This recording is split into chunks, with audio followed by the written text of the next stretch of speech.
Good evening. I'm on a little bit of normal time tonight. Last few nights I've been streaming after I picked up my girlfriend from work because I had a little bit of time. I wanted to get involved in the game, and I did for a good 6 or 7 hours. So I was up till like 4 in the morning streaming. What the hell? I guess I am really kind of into this a little bit. But you know what? Good for me. Where the hell are you? Thank you. So yeah. That was nice. Today I can't really stay out and do this for that long. So, because I do work one day this week, which is annoying, but everybody else is taking days off, so I guess that means I have to take days off. I have to take my days off around them, so. Oh well.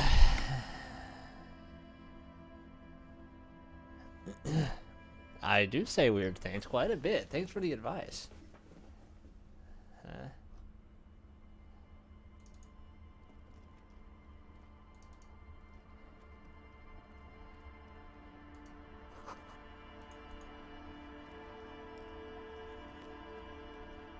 Oh, we'll do it this way then.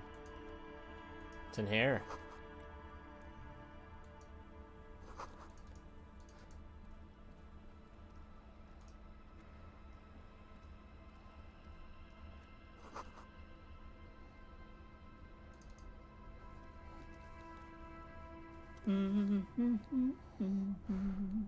You're not sure about the melody, but it might be Saharan, possibly Sigayan, also known as the apricot Sujunti.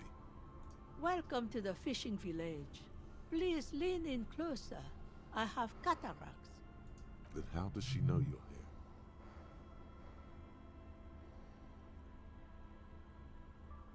Oh, welcome, police officer. We don't cause any trouble around here. And we don't want any trouble either. We are not here to cause any trouble, madame.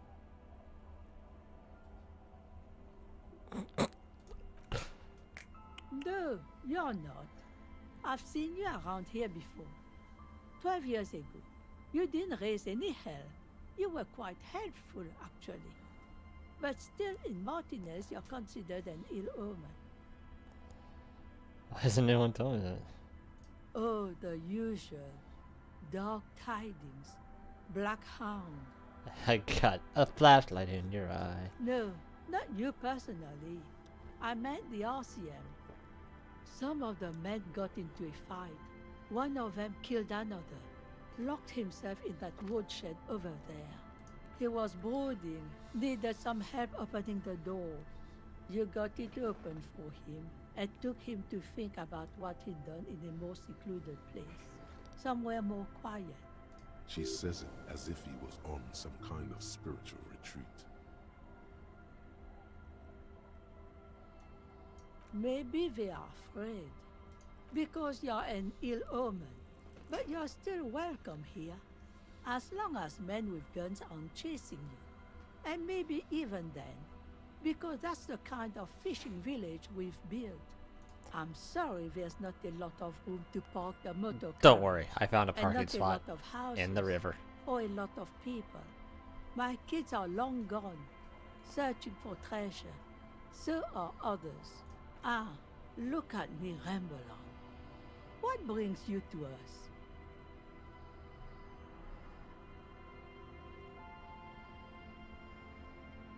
Stay?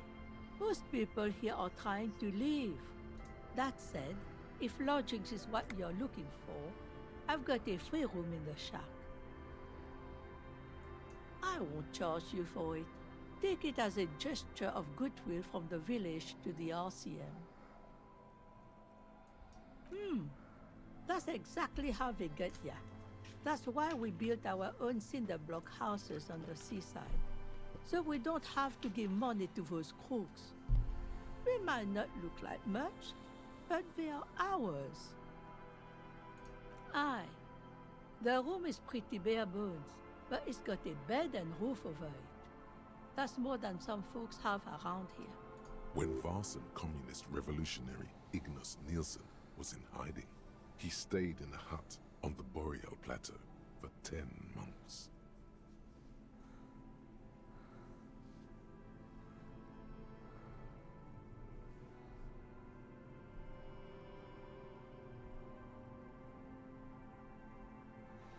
Of course, why not?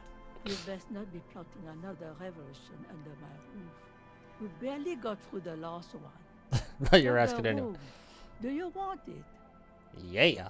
Don't make an old woman regret opening her house to the police. Well, if you are not in the hostel in the morning, I'll know where to find you. Here, in a shack. Sure, yeah. Just us. It's barely a village anymore. We almost don't exist. This is pretty much a non-place. A gap. A blank spot on the map. Just a cluster of nameless shacks on a nameless street. The place is so pornographically poor, it's not even funny.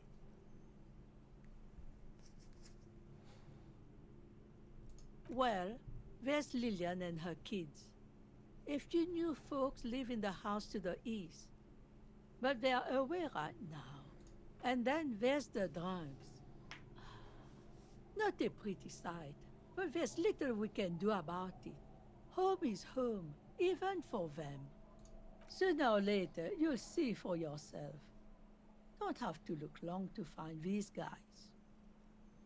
Here, for you, no officer.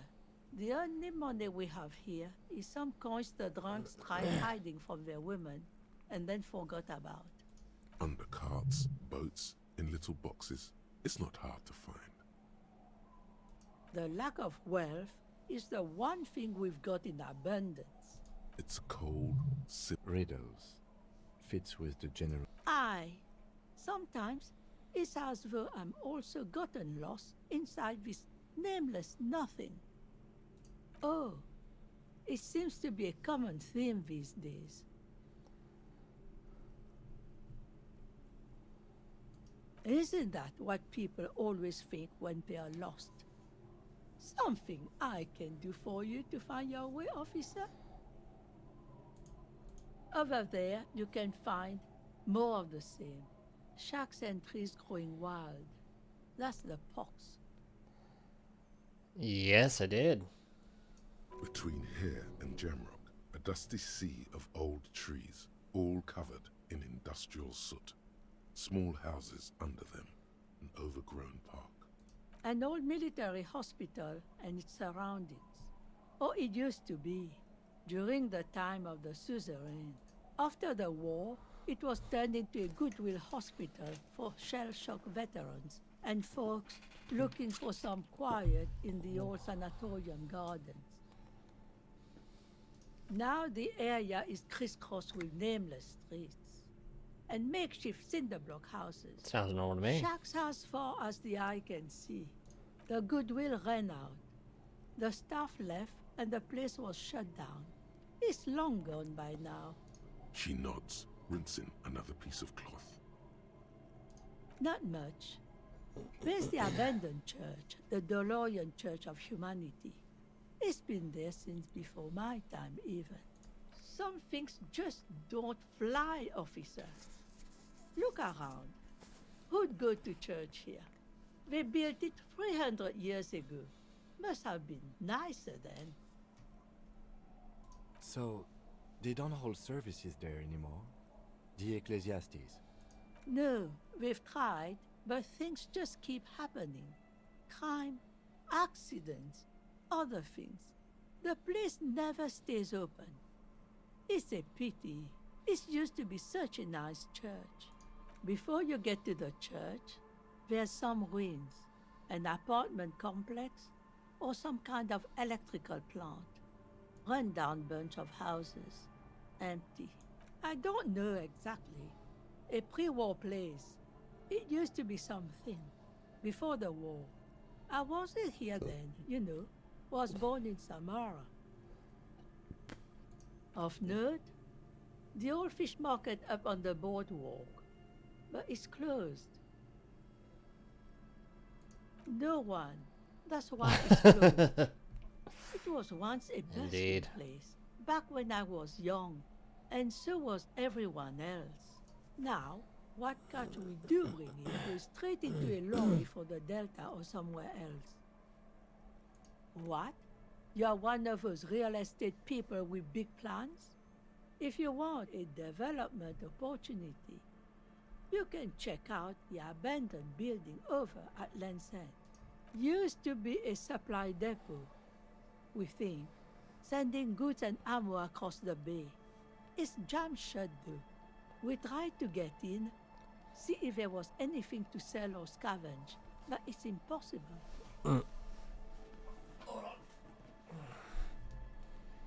And now you know everything there is to know about this coast. Me? No one. Just an old washerwoman. Mother called me Isabel, if that's what you're asking.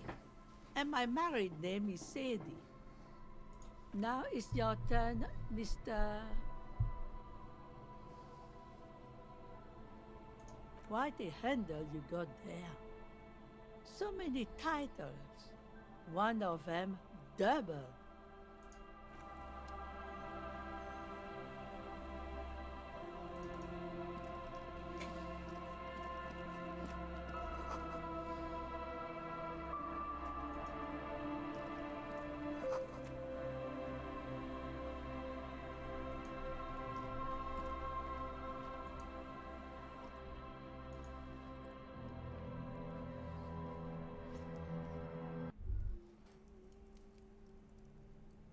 So the kid here. Hello, mister. She clutches a small stuffed animal. Occasionally, she twirls it around. It's a grouse. You might be able to get on Gart's good side if you replace the broken skua you almost certainly broke. I don't know. Sure, just go and get it. I don't like it anyway. It looks angry. All right, you just need to grab it from the ceiling and go.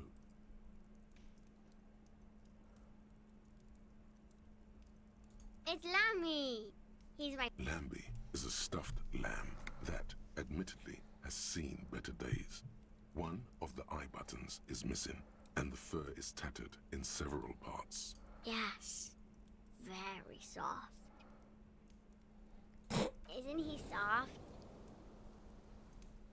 My mom's outside.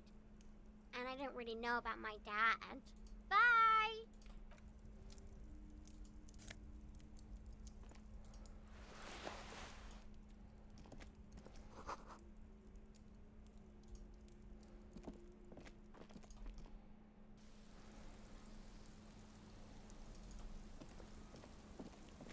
The scruffy-haired little boy kicks a stone.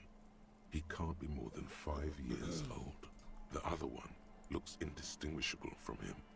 He watches his brother kick the stone with his tongue lolling out of his mouth. Yes. Yes. It doesn't look like he knows what that means. The kids don't reply. The stone-kicking one becomes frantic all of a sudden. He looks just like me. Yeah, I said The that. boy doesn't answer. His brother, the rock kicker, was just being shy. You're bad with kids. Maybe I am. Now, how about some actual police work? We are not getting anything here. You don't know that. You don't know anything.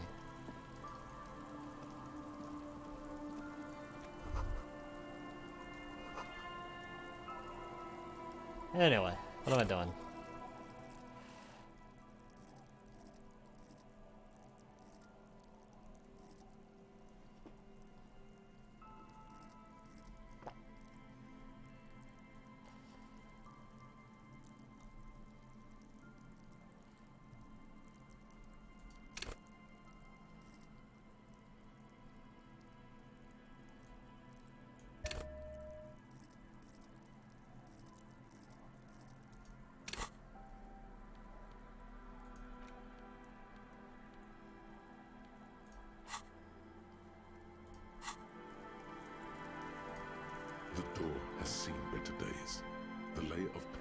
I'll wait outside to give you some time and privacy to check out your new living arrangement. But just so you know, after we are done with the day, I'll still be staying in the Whirling in Rags for the night. We'll meet in front of the shack in the morning. The key turns with a satisfying click. I do want to see it. The bed is comforting, if...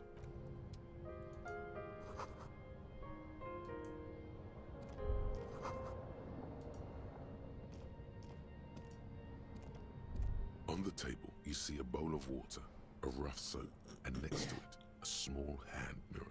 A straight razor soaks inside the wash basin. The water reflects back a vague image of your face. Nose bulbous and red. Normal day. Hair unkempt. Wrinkles lining the eyes and forehead. The stash is gigantic. You'll be looking like a pansy without the chops. Thanks. Fucking pansy. A fresh start looms ahead. Clean yourself up and be born anew. Your hand trembles Failed. as you scratch your cheek. Oh no, that's not how a grown man shaves. Thank God, I would have cut your throat. I don't know how that worked. Forgot how to shave, apparently. A brisk coastal wind still howls against the window of the shack. Occasionally, the waves crawl in under the foundation, producing a low hum. The room feels muffled, like you pulled your hat over your ears. Outside, it is cold and windy, but you're inside, and it feels safe and warm. What is this place to you?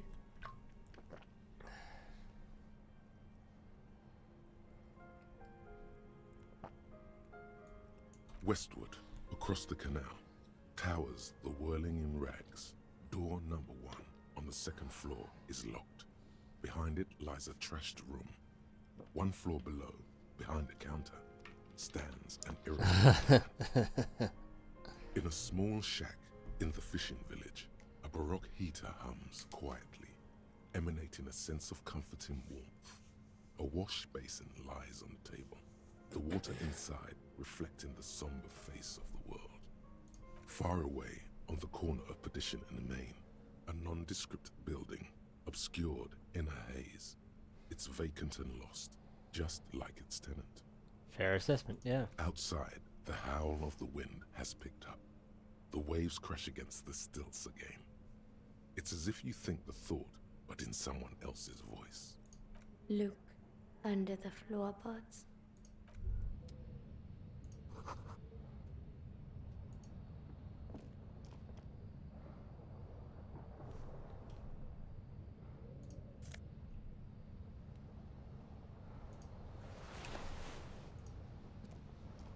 An old mirror hangs on the wall. You see the reflection of your face in it, adorned with...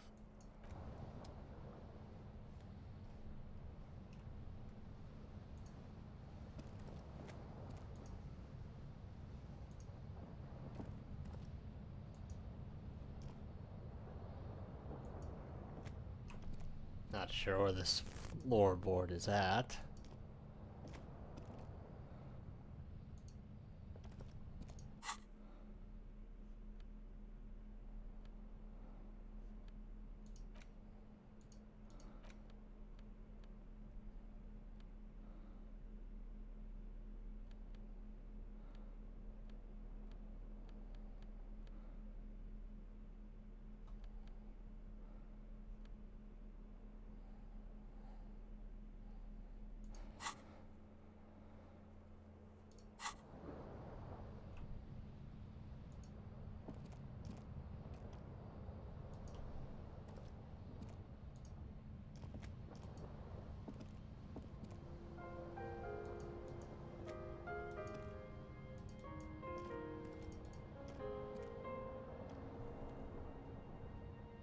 Oh.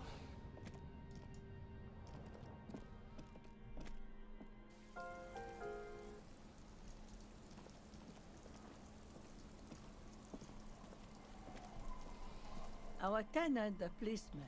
I hope the waves don't keep you up at night. What can I help you with? Just us. This is pretty much a known place. The place is so pornographically poor, it's not even funny. She nods, rinsing another piece of cloth. Well, maybe. Me? Now it's your turn. These things happen occasionally. Don't worry. We'll figure it out later, I guess.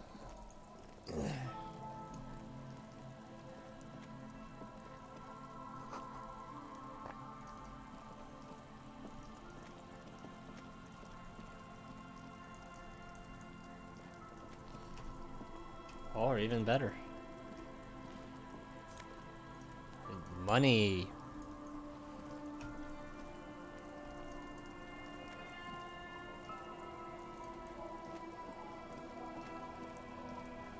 Hi, officer. Anything I can help you with?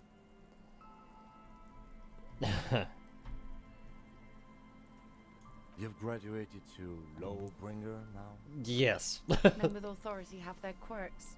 Comes with never being second-guessed about anything. So what brings you here, Lawbringer?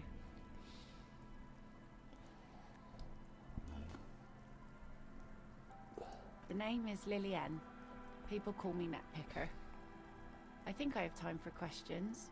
What are the other ones? Let's see. Who are you looking for? I don't think I know what these are. People look for Care to imaginary. elaborate? Aha! Like snowmen. Two old guys have been wandering around here, nose in sand, talking nonsense about snowmen and the like. Don't really know. Further down the peninsula, I guess. I mean, that's where they were heading. Who else are you looking for besides snowmen? Yeah, I'm not really looking for that anymore. Not much into the middle class ones either. Could do with some of the landed gentry, but apparently they don't. Wish I could help you with that, but I haven't seen your working class. Well, how can I assist you then, officer? Like I said, fish mostly. Sail the waves, take care of the kids. I sell the fish to people in the Delta to serve at their fancy restaurants. Authentic in. Sometimes I also walk to the beach to see what the sea has given up. Keep it professional, man. Don't make it sound like you're hitting on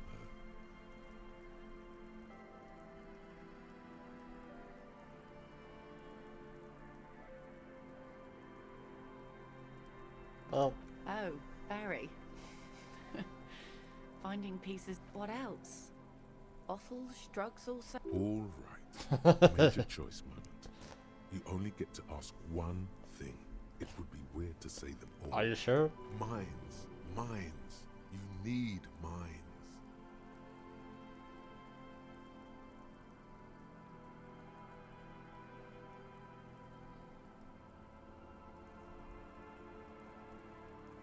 Well, the RCM has to wait for another one because some army folks came by, took it in the middle of the bay and blew it up.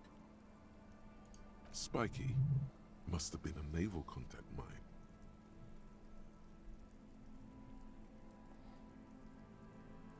Unfortunately, the factory sold this one with a 3-year warranty instead of a story. It's to intimidate folks mostly. It's a regular mass-produced sword, like a shovel or an axe. From time to time, people need a lesson in respect. That's just the way it is. Back in the day, I caught the eyes of many men.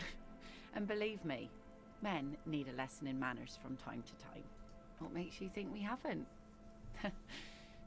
The truth is that almost everyone in this life is scared and tired and stupid and too dull for that. That goes for men too. But they put on an act for us. Pretend like everything's good and living in shit doesn't bother them. Anyone falls for that. That does not go for real men. It does not go for you. Show her. Show her the wonder. Coach means the expression.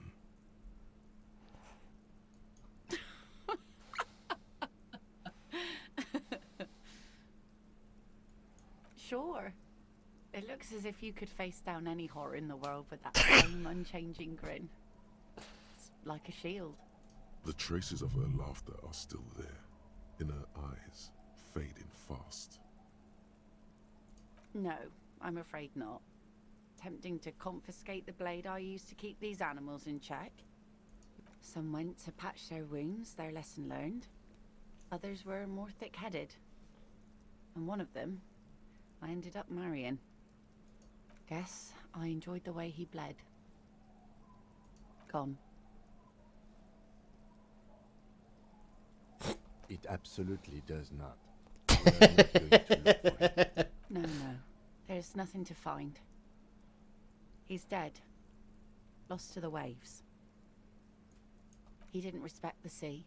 Went out there drunk like a skunk. Now, before you tell me how sorry you are for my loss, know that it was 4 years ago, and I've moved on. There's only so much mourning you can do for a drunk with sinewy muscles. Us working folk don't have the luxury to be beds. Life didn't really change that much for me and the kids. She looks like she's ready to go on a date with another, better, drunk. Ask her. Both of you could need some action.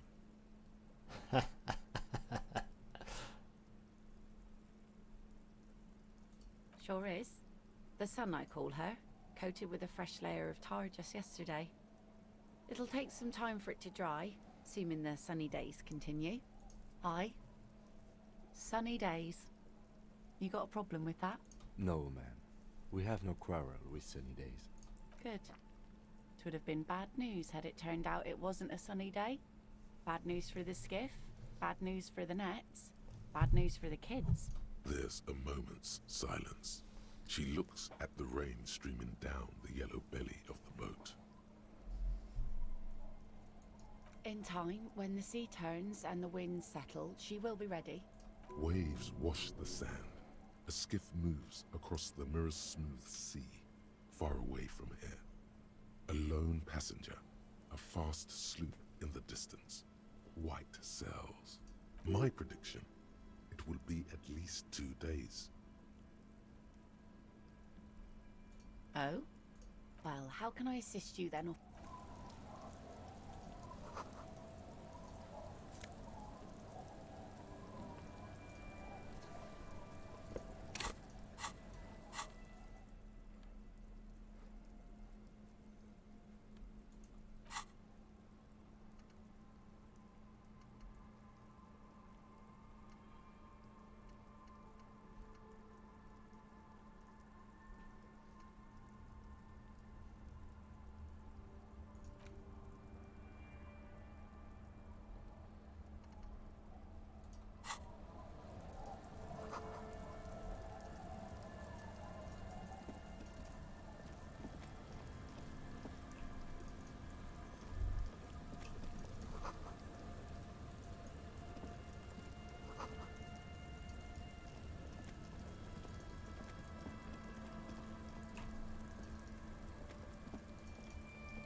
All right, we won't. The noxious odor emanating from the drunken man is strong and familiar.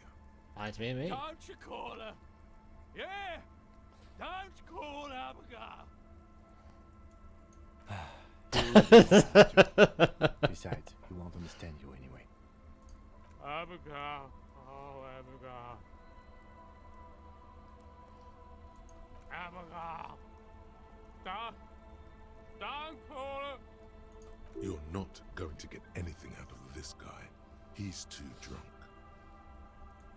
He snorts, and beckons you to lean in closer. Don't call Abigail. Don't call Abigail. Don't call Abigail. The man hiccups, then mumbles something unintelligible. There's no use in yelling at drunks. The drunk man Yeah, but it's funny. coughing a real Don't you fucking call her. Hear me? Abigail? Don't call. There was little chance he'd be a reliable. For what? But thanks for the experience. That's the whole point. Hey, Tequila! Good to see you. How's business? How's the whole reality situation treating you? So what's happening? Yeah, Tequila Sunset. He says it like it's obviously your name. Like you called someone Billy Brunel or leader of the 4th Street gang.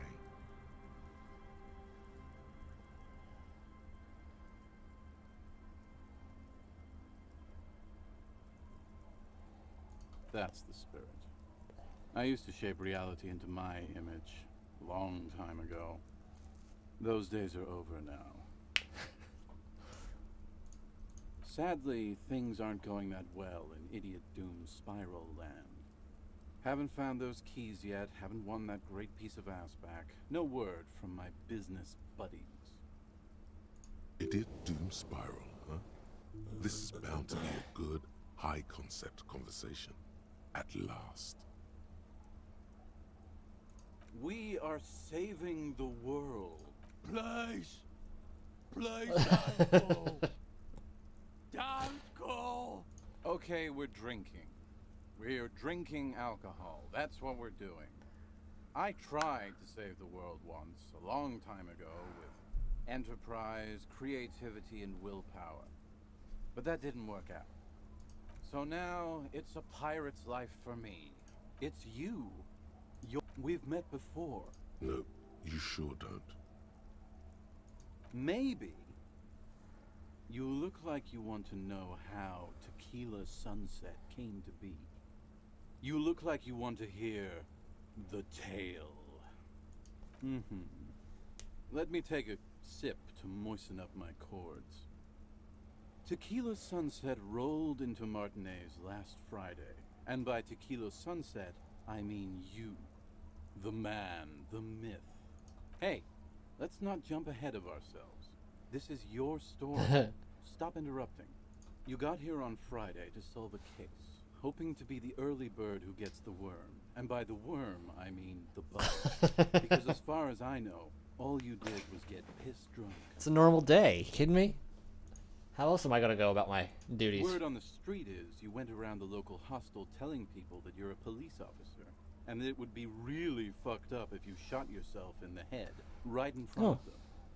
That's pretty high concept. I guess. Not really. It is. No. The lieutenant's brow is furrowed. He's listening as casually as he can. It was a late Saturday night when we, the Union of Moribund Alcoholics, were getting our drink on. Nothing remarkable about this. We get our drink on 24/7. Makes everything warm and glowy. I trust you know the feeling. One moment we hear the sound of a motor carriage revving up somewhere on the plaza, followed by a series of Oh, dings talk about and my vehicle. bangs.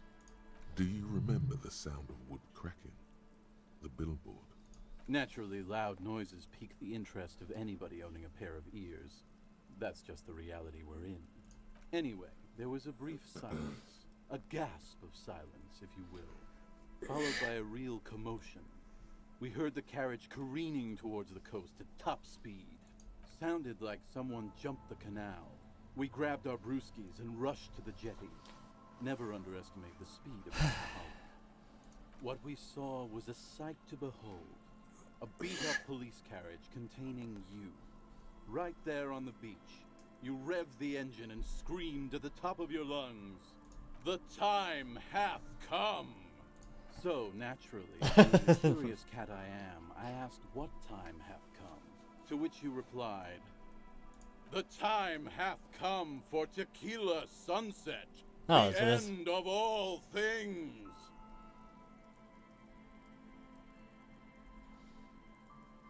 Yeah, looms. Why not? Then you jammed the pedal and plowed right off the jetty and through the ice. Your hands cramp on the steering levers. We ran towards the ice whilst you crawled your way out, miraculously unhurt, covered in seaweed and shit. Some kind of sea monster. When we finally got there, you were sitting on the beach crying. You said that your badge and uniform were in the car. It was too late to get in there, though. The carriage had sunk too deep. In this way, you and your motor carriage have a lot in common. Yeah. Recognizing a brother Analogies. in need, we offered our condolences and invited you to party with us, which you naturally agreed to.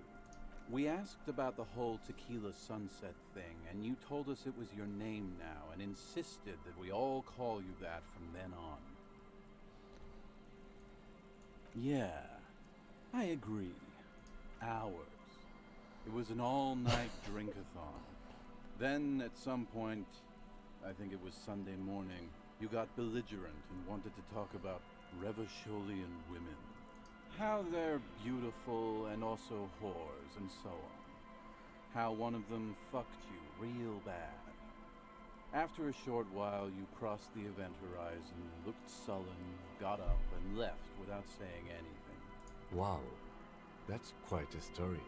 Yeah, I bet tequila's a fucking legend around the precinct. You must be proud to work with you. If you only knew.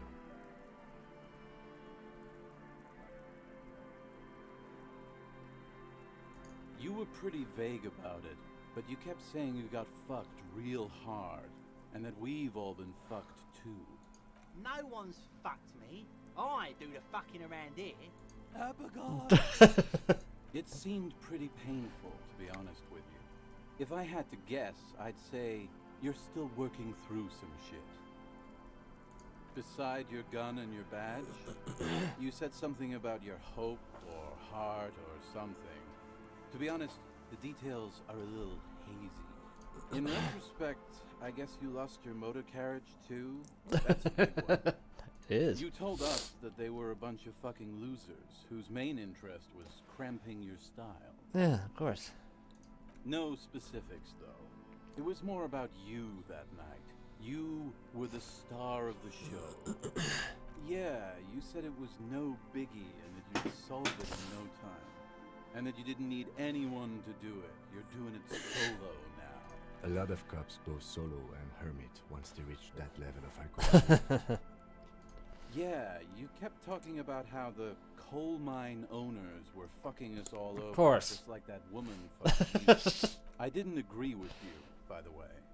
The spectral hand of the market makes sure everyone gets exactly what they deserve. You kept calling yourself a goddamn superstar who cleared 501 cases. As you've already determined, the actual number is just over 200. But what's a little embellishment between friends? No thanks to the squares at the precinct, as you put it. It's a hard thing for a man to confront his past. That's why I avoid mine at all costs. Whoop-de-doo. So now I'm a fucking storyteller. Right, why not? Better than a beach bum. It depends, really. Are you willing to help me out? You might get scammed here. No, the reality of the situation requires a rather modest contribution. A little motivational package. Booze. Did you already forget our party? So, have you got anything for good old idiot Doom Spiral? A bottle for a story. Seems fair to me. Classy. Hey, Spiral Boy, you gonna share that?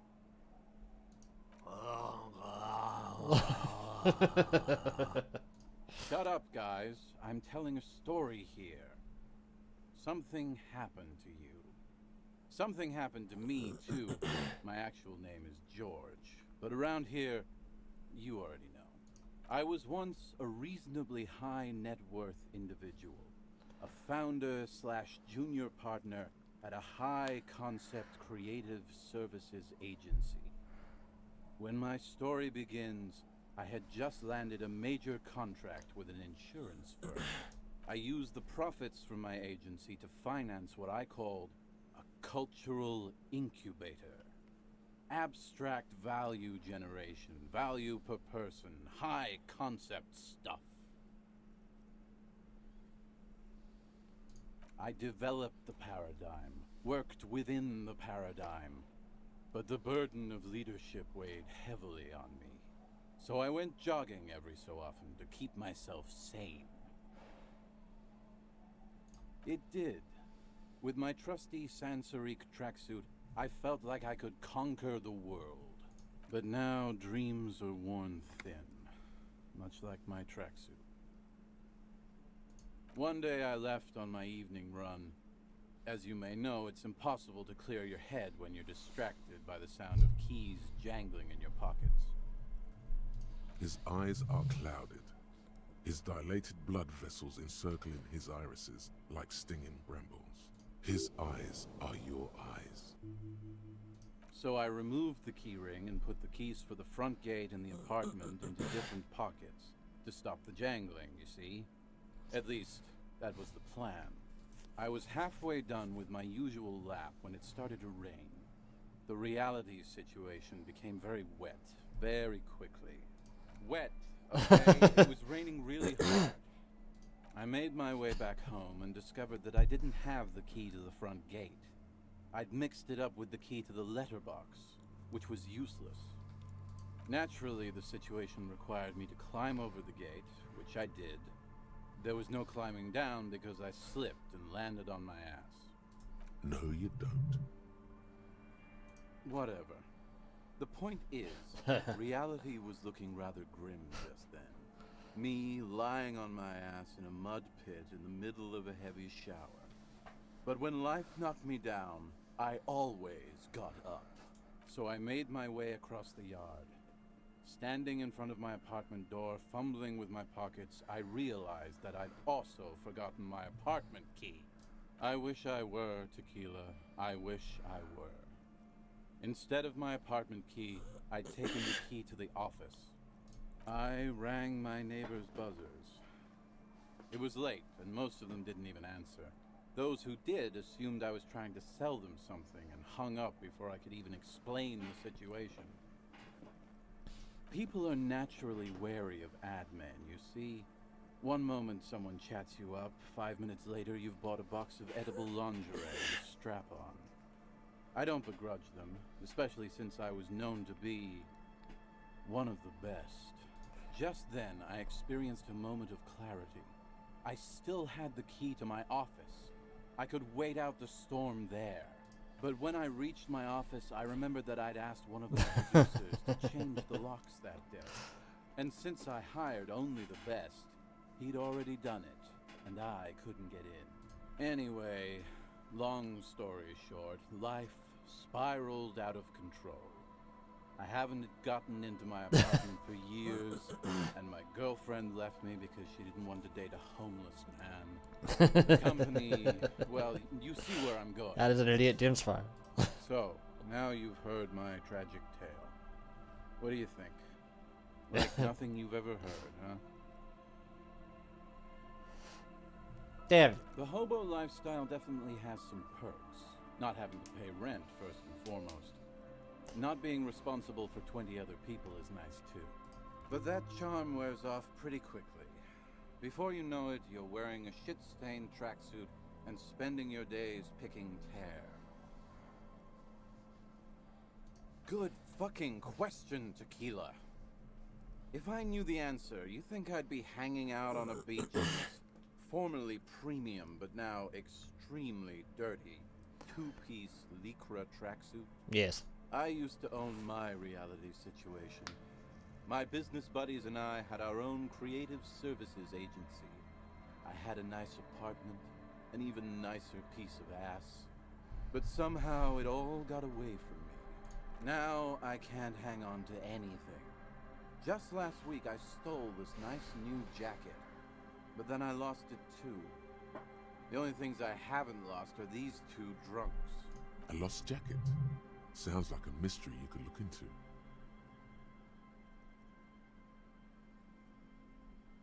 My agency, man. The Boom Boom Room. Our concept was combining high art with the lowest forms of marketing. The color red, breasts, and oil painting.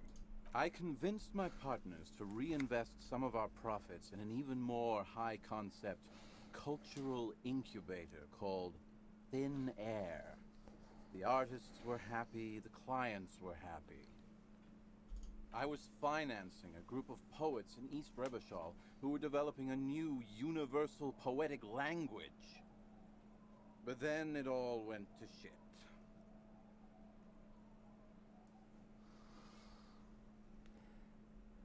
Sounds intriguing. What say you, Art Cop? If it sounds like it makes no sense, that's because it doesn't.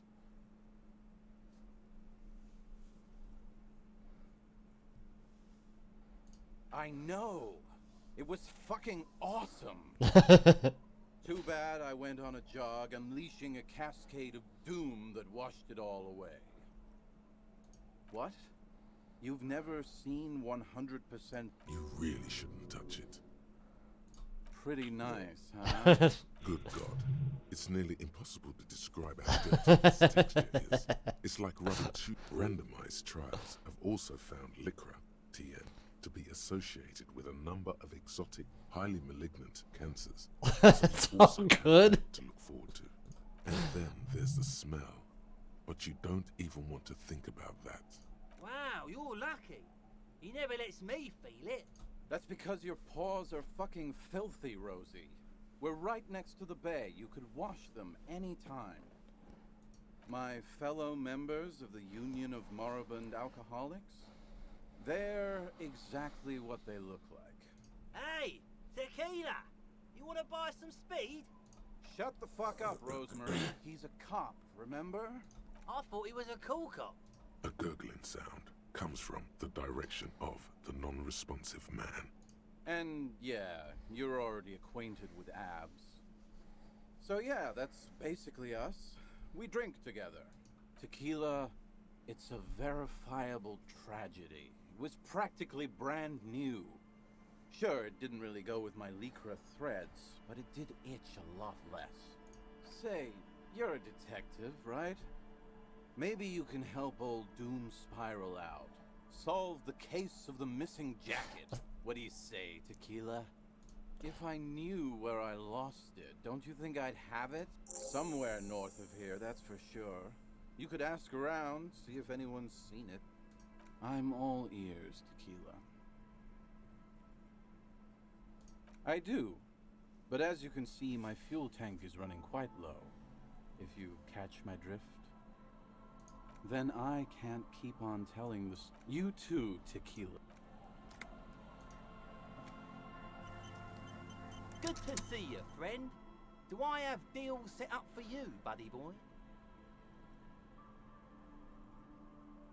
I guess I gotta... I got...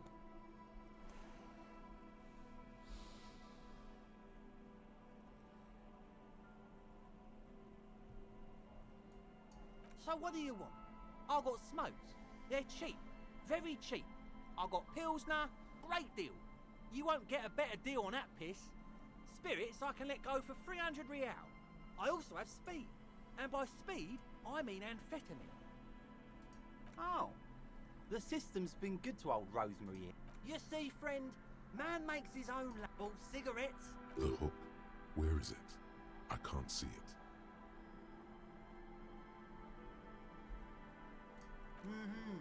Hook them up in the civilized world. Wow, you work hard. Oh, yes, you hustle. You're a provider. It's tough out there, but you keep it real and provide. Look at yourself. You're a human pedometer. You must have walked 200,000 steps down cracked asphalt, mosaic, sand, and linoleum after you re-emerged. That is the sign of a hustler who never gives up. The world is harsh and people are evil. You didn't make it that way, and you won't let it break you. You ride. That's just what it's like, life and death. But you got gills on your side, baby. Got those black papers with the faces of the innocents on them. You bring in the Franco Negros and the Solas. It ain't easy, but you do it, day in and day out. You didn't make the rules, but you won't lose. You're a cop, and a sprinter, and a money printer.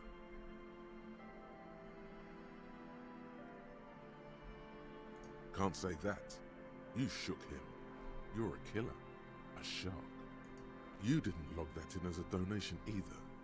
You don't log any of that shit in. You're a straight rider.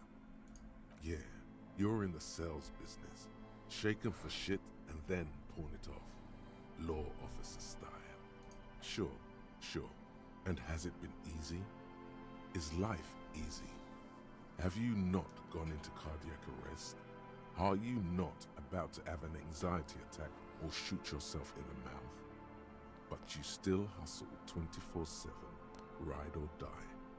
Now, ask yourself, are you rich? That's right.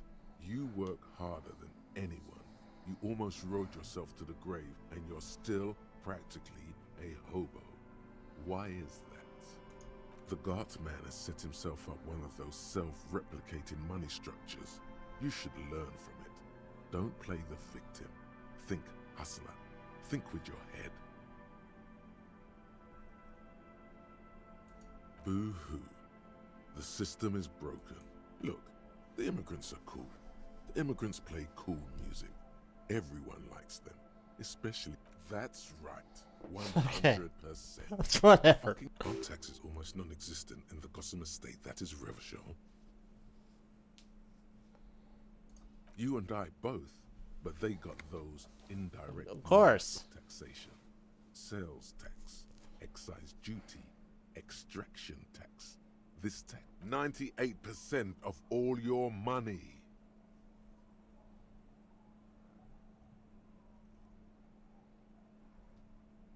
What are you, a racist? Don't be a racist. Be a cool immigrant, ultra-liberal free market advocate. Ride or die. Keep it street. Here you go, hustler. Fight the righteous fight. Alright, what am I doing? A drop in temperature, an easy flow there. An empty street. Before you, a thoroughfare unjammed with lorries. No more drivers smoking on hitch steps. Just silence. Chemically sweetened. Across the road, a forgotten bus stop. Corrosion has opened. The road is smooth and motley. Craters filled with a tub warm with water, white with soap. A man bathes while radio waves transmit the lottery numbers. 4, 18, 21, 4, 1. A modern washing machine rattles a drawer full of silverware. Number 312D. Young girls used to come here, huddled up, hoping for more warmth than their thin coats give them. The bus took them to school. It has not run for 8 years. There were not enough girls to sustain its cost. Craters pocked the surface. Children played in them until heavy trucks full of black pitch rolled in. The landowners have filled the craters with money. It is a vital artery of the flow of trade. There's one bump on the road. A dead dog lies flat about 200 paces away. Tragedy comes from the wheels of a fast RCM vehicle, hurrying to work.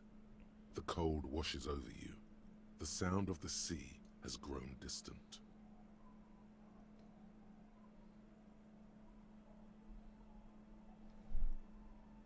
The wind moves the aerosol. A detective stands behind the boom barrier.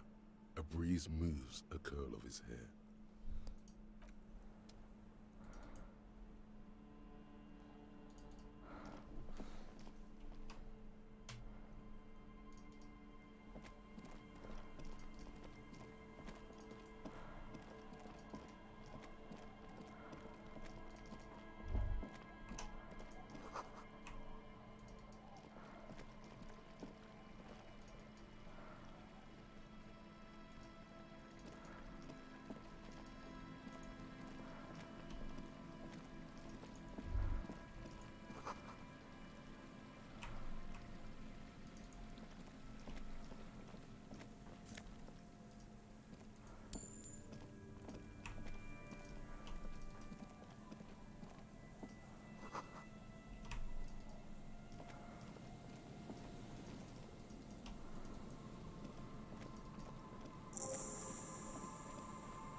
little payphone under a yellow plastic dome. You could use it to call someone. You hear the tone. The machine is inoperable. Calling. Still calling. This feels wrong. Should you be doing this? End of tone. Someone picks up. Pierre? Is that you, Pierre? Say you're not Pierre. That seems like a better idea. You don't know why. Do you have any news about Pierre?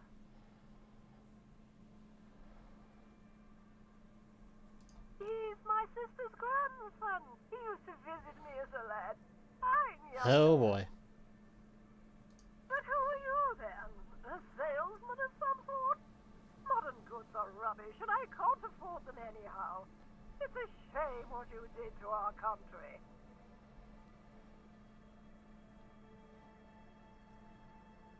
I was a baroness.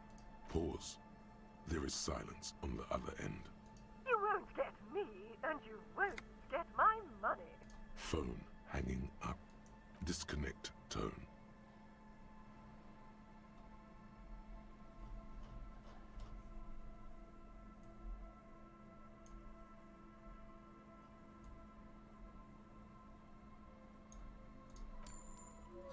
Calling. Still calling. Someone with a masculine voice picks up. Hello, Gerard speaking. Hello, Gerard. Technically speaking, you're electricity.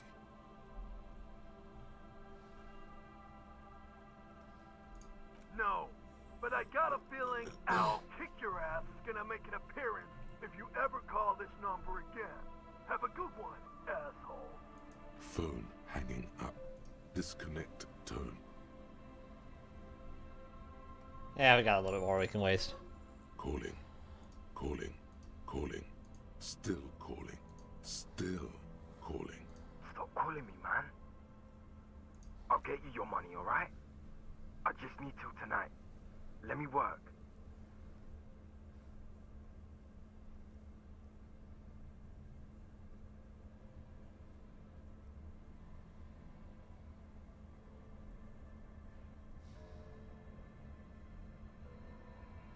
Check this.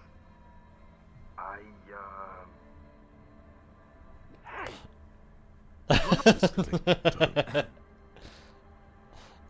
Fine. It was fun when it lasted.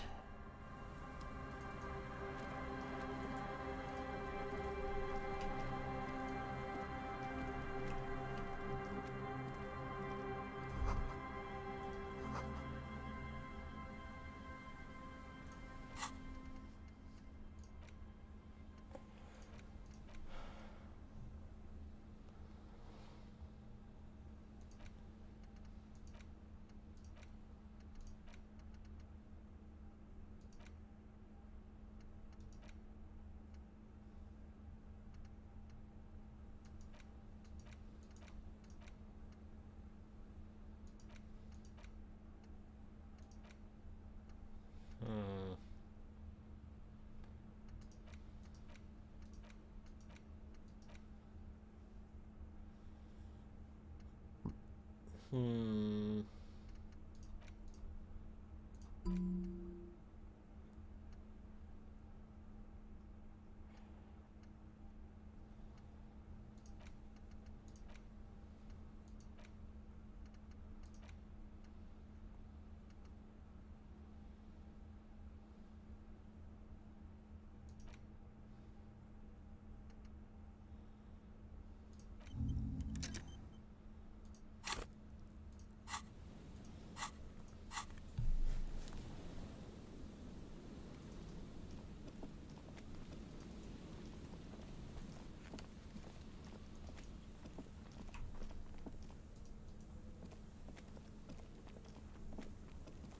Someone has left an unidentifiable article of clothing on this railing.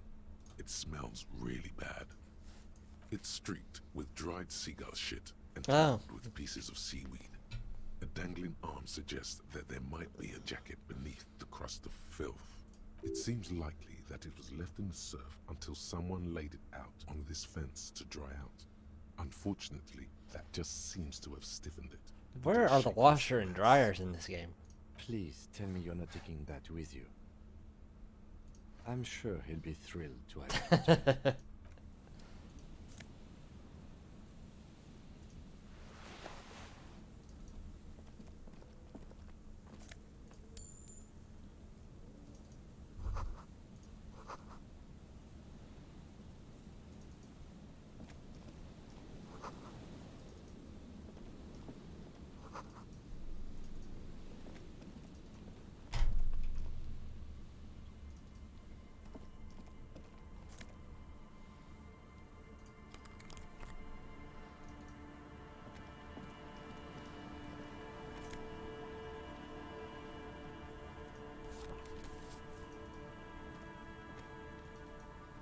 I'll be running out of room soon, I'm sure.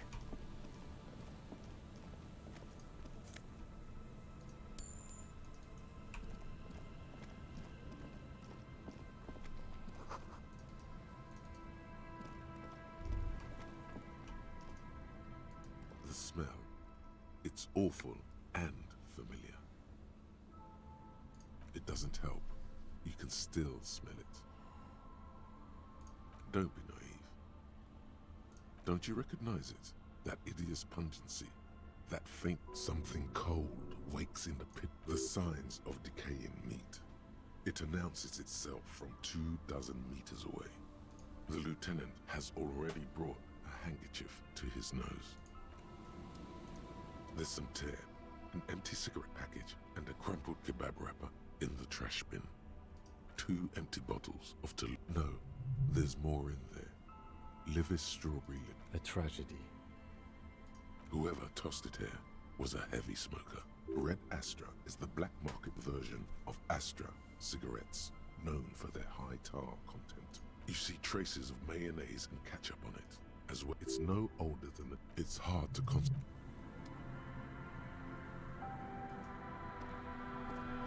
A man lies on the boardwalk, his limbs bent and neck turned at an unnatural angle. Right next to him is an empty bottle of spirits. In his cramped hand, a chewing gum wrapper.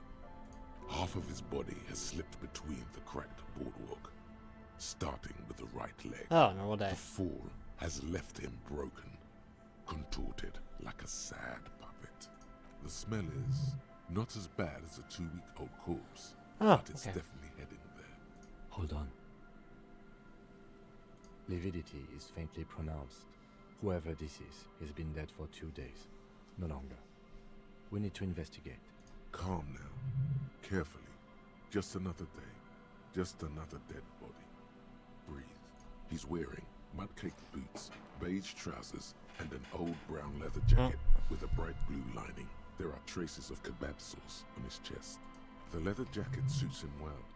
It must be custom made. A cool leather jacket with a bolt of blue? Oh no. This sounds terribly familiar. You find some sunflower seeds and a rain-soaked library card folded into 2. His jacket feels sodden and heavy under your hand. Good.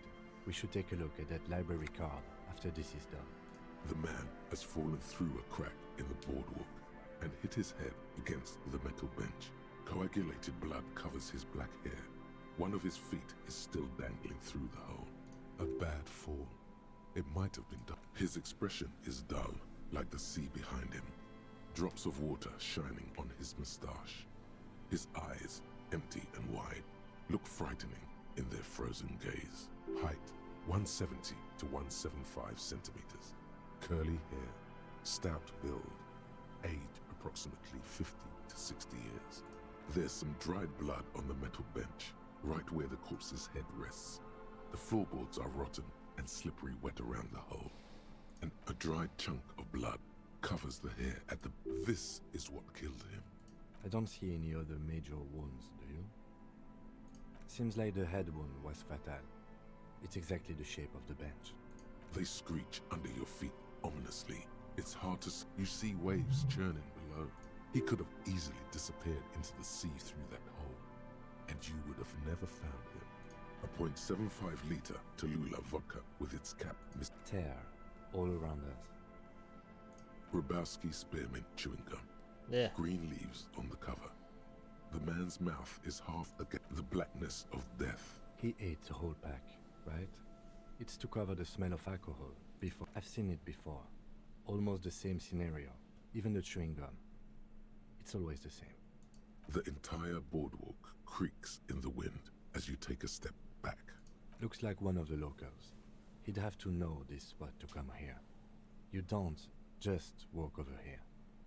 But that's just a lazy assumption. What do you think? A dead working-class man with a bottle in his hand? Don't deceive yourself. You know who this is. The woman you met at the book stand? Why do you think it's her husband? The bright blue lining? Well, he's definitely someone's husband.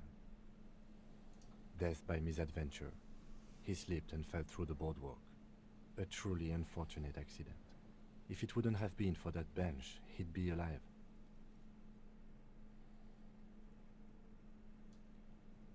Oh yes. Some symptoms of acute alcohol poisoning, but I think that death arrived through head trauma, not liver failure. What about it? The deceased ate some kebab. It's probably from a nearby place, maybe in the box. Sometimes a kebab is just a kebab. They'll seal this place off after the news reaches the coalition officials. I doubt that they have enough resources to actually repair the boardwalk. Not that sealing it off would keep anyone away. All it does is keep the city council's hands clean. No, I don't see anything that points in that direction. For now... Yes, but what if there's a killer on the loose? 2 suspicious deaths in such a short time frame. A sequence killer? There's nothing that connects those 2 bodies. This is a completely different case. An accident. Yes, but I just wanted to make it clear it's not a sequence killer, okay? It does seem to be a pretty straightforward misadventure. But from where I stand, I can see 2 options. We either take the case and follow the leads to identify the body on our own, or we report back to the station and leave this for our colleagues to handle. Alright, we should first examine the library card you found.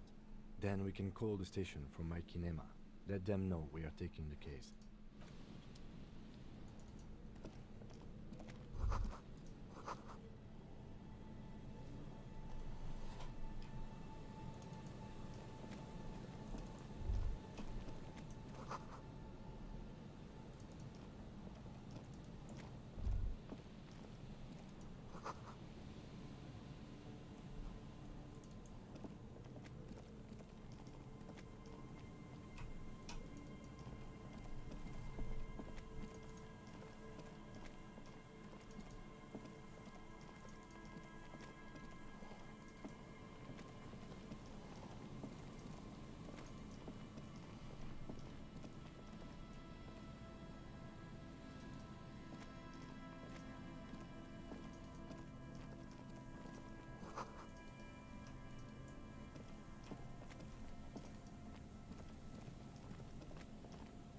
And Mikhail noticed the windows, especially with how there are no windows on the south side.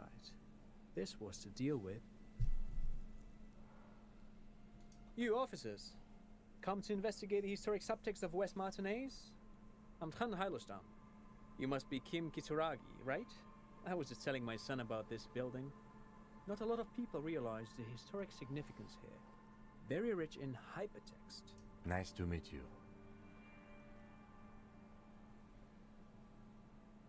Oh yes, so Mikhail. They had to deal with monitor glare, especially in the summer. They still had vector monitors back then. That was 49 years ago. So they didn't have windows on the south wall. Yes, hypertext, young carp, and the collection of cultural hyperlinks. He's just making up fancy words. This doesn't mean anything. No, I can't say that we've met before, but I've heard of Kim. Mikhail, say hi to the officers. Mikhail's a little tired today. We spent all night trying to run Orbis on his radio computer. Have you heard of it?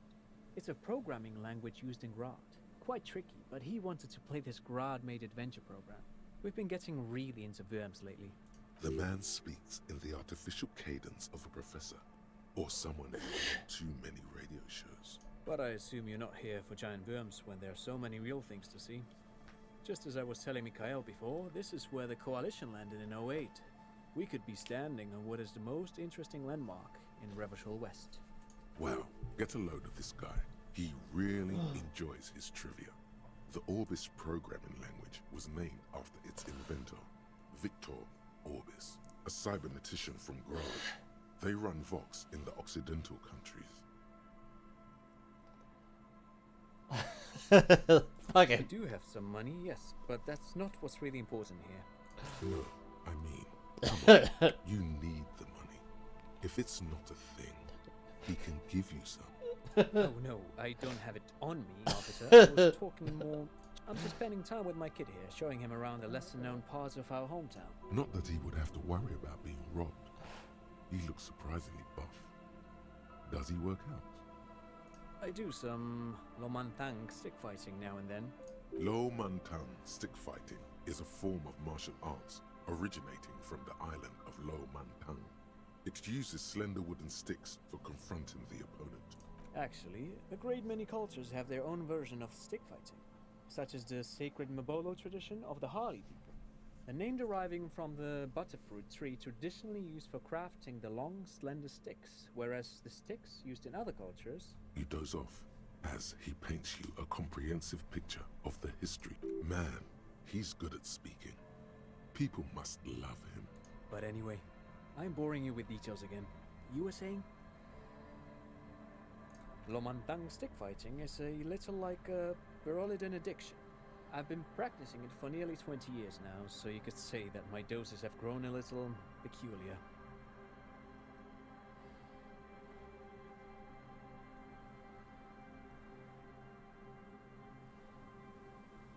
Dad's fighting with sticks every night after dinner for 4 hours. He has a special room for that, and a special costume. That's right, Mikhail. It also has a meditative quality, helps to clear my head. But anyway... Aha!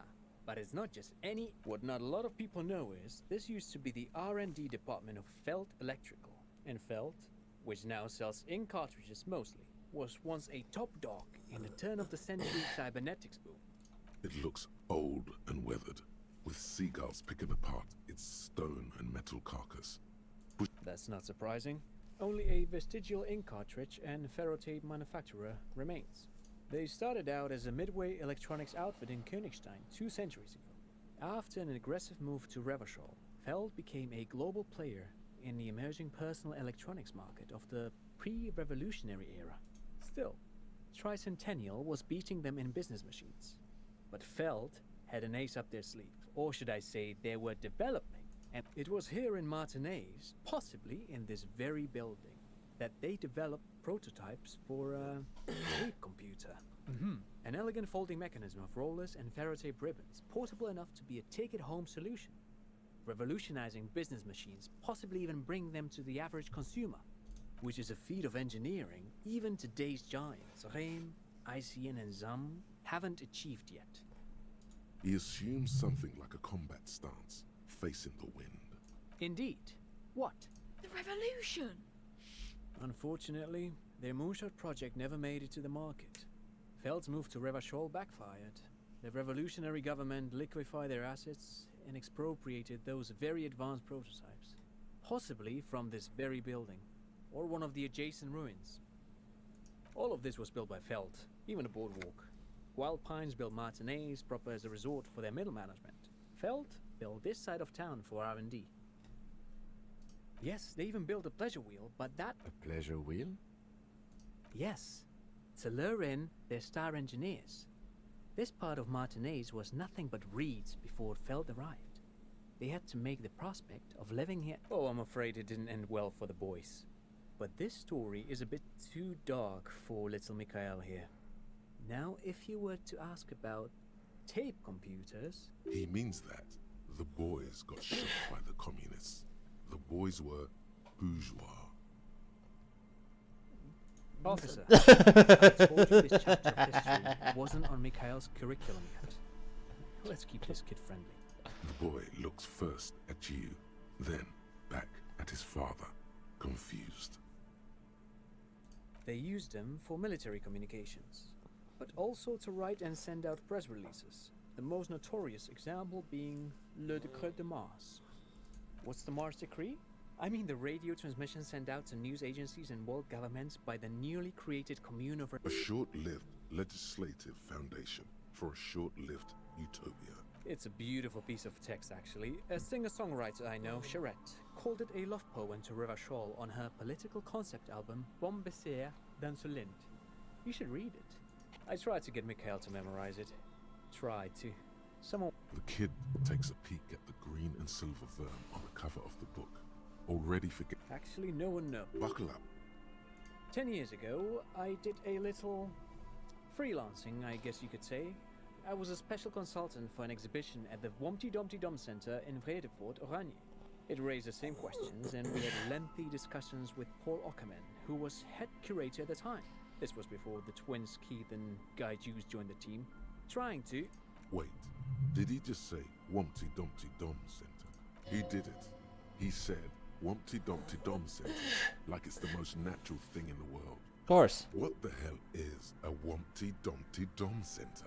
And who the hell are Keith and Guy Joost? The Wompty Dumpty Dum Center for Contemporary Art. The exhibition itself drew on Lagerman's notion of memory, and so there were some parallels. That's why the head curator, Paul Ockerman, chose to...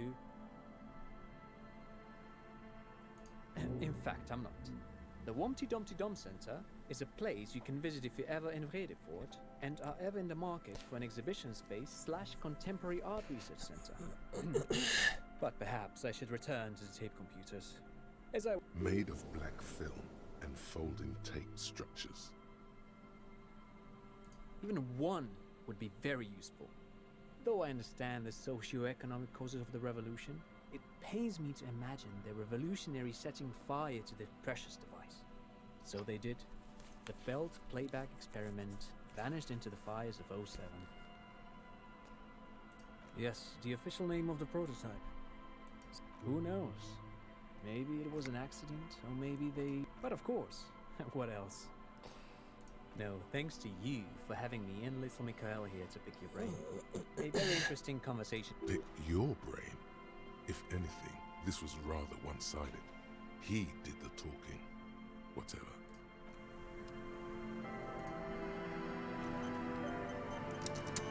You see, I once bright, a slogan used to intertwine with the loops a long time ago. Now, only a shadow of peeled letters remains. It says, tomorrow is just a whisper away. Looks like tomorrow never came.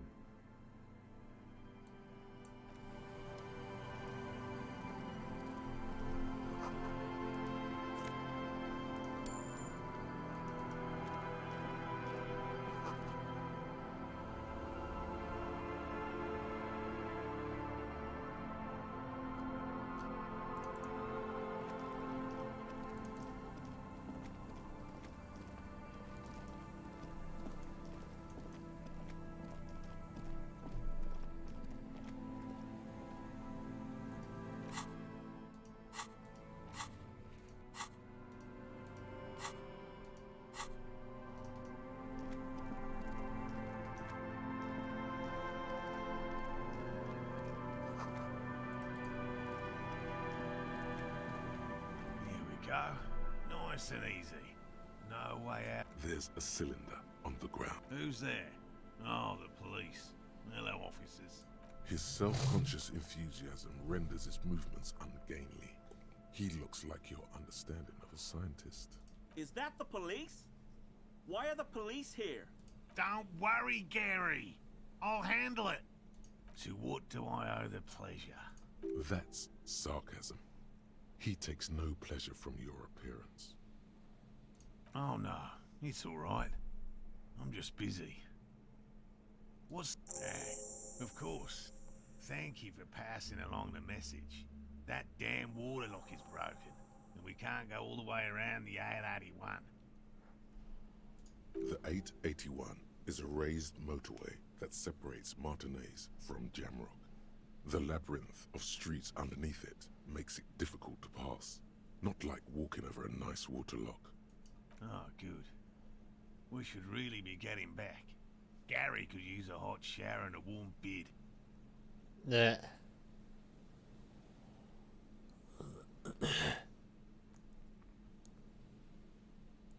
Did he say we can go back now? Yes, Gary. We can go soon. If you see Lena, tell her I won't be long.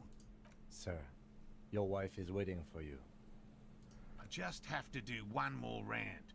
See if the phasmid has taken the bait. Then we're going. Well, first of all, it's damn difficult to find, which is why we've been knee-deep in the reeds laying traps for it. I'm expecting it to be quite giant. One known species of phasmid, called the Megaphasmodea zoensis, is about the size of a grown man's forearm.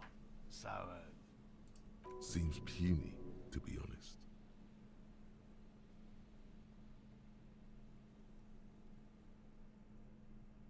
typical rookie assumption. Insects are much more sophisticated creatures than those unversed in zoology give them credit for. Even simply catching a glimpse of the Insulindian phasmid would be the apex of of any cryptozoologist's career.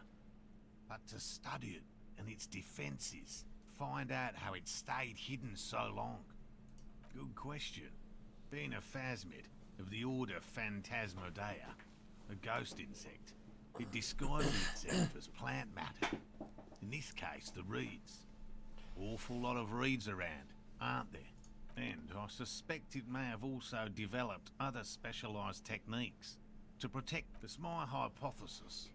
Sometimes I'm going to skip it because the talking is long. So I have time. I don't have a lot of time to confusing the visual cortex to waste, sort of. I cannot describe how these defenses work, much less how they evolved. Without very little, I'm sorry to say. No one's ever captured a specimen, so all our information is based on first and third-hand accounts. Not yet. That's what makes it a cryptid. Just out of curiosity, if there's no proof of its existence... I know it's real. It's clear that his obsession with the phasmid is driven by something more than the pure pursuit of scientific advancement. By which I mean, I've heard enough first-hand accounts to believe quite firmly that the Insulindian phasmid is more than mere superstition. There was a credible sighting here recently. A pair of teenagers described a creature that matched the It's the first credible sighting in several decades. Admittedly, it's an unusual location for this species, but with all the sewage runoff upstream, it probably doesn't matter much anymore. I have to resist the thought. Such an extraordinary creature is doubtlessly... He means asexual reproduction. The females of the species don't need to mate to produce viable eggs. This makes it easier for a species with a small population to survive. Yes, the Insulindian phasmid is a very clever insect. That's why it's so damn difficult to catch. But as a scientist, I'll try my best to remain dispassionate.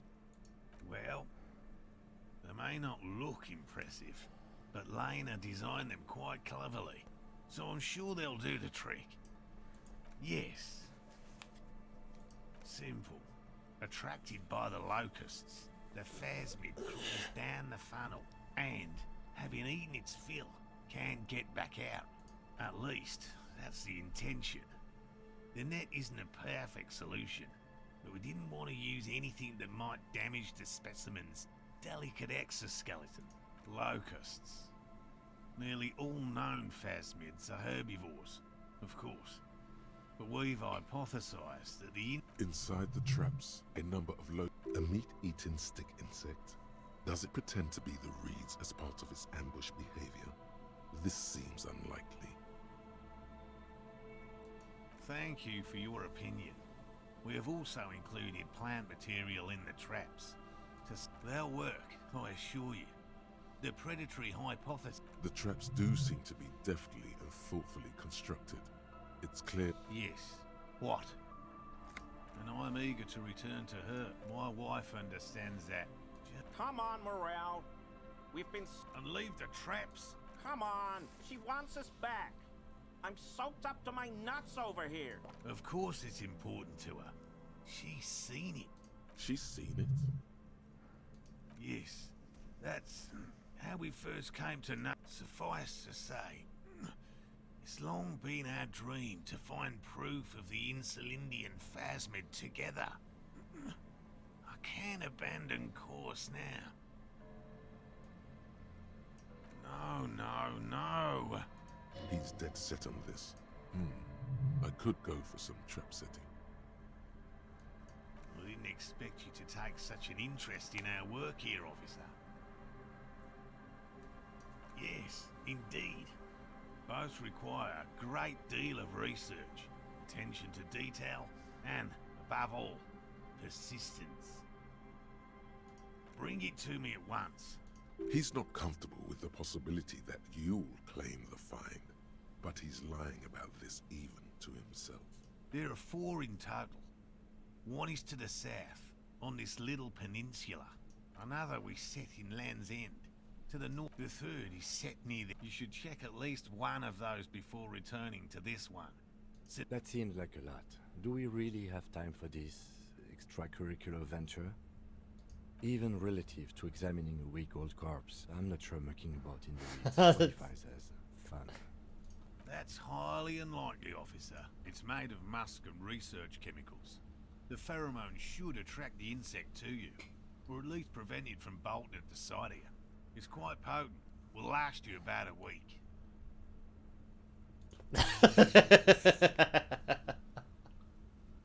This is the smell of dying reeds, of longing crumbling into the water. I hope you're not buying this. It dispenses it without letting you touch the canister, so it would be precious like holy water. It is precious. A single dose cost me 50 real to develop. Right, which means you two can pack up and go back to... Finally! Thank you for your help.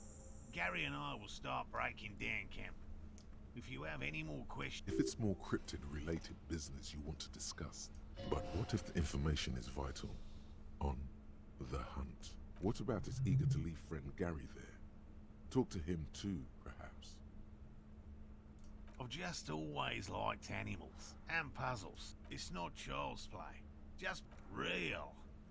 I know you think one is a respectable profession, while the other is superstition. Everyone does.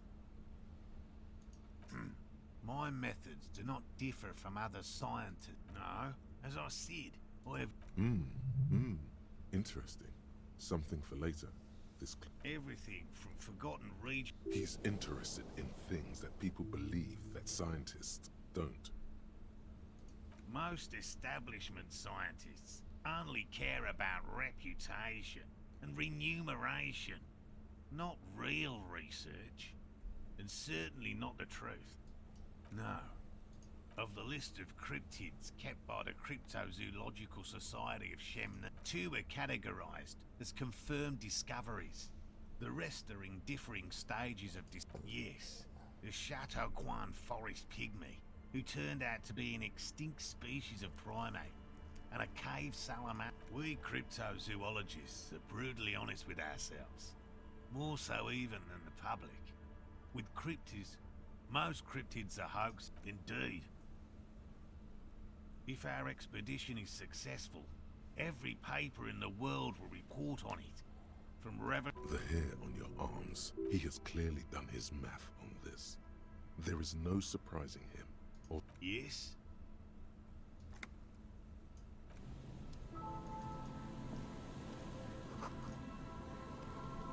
Hello, I'm Gary.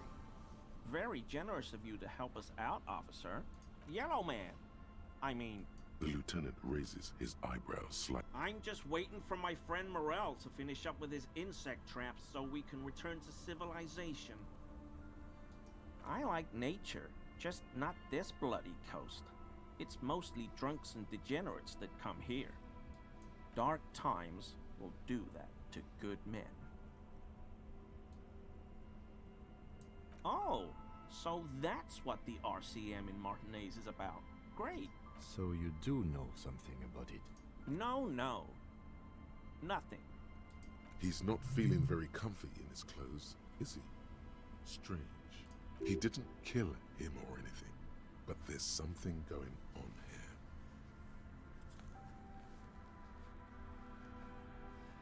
Not many Sealites here, or anywhere, other than Sale. I meant no offense, truly.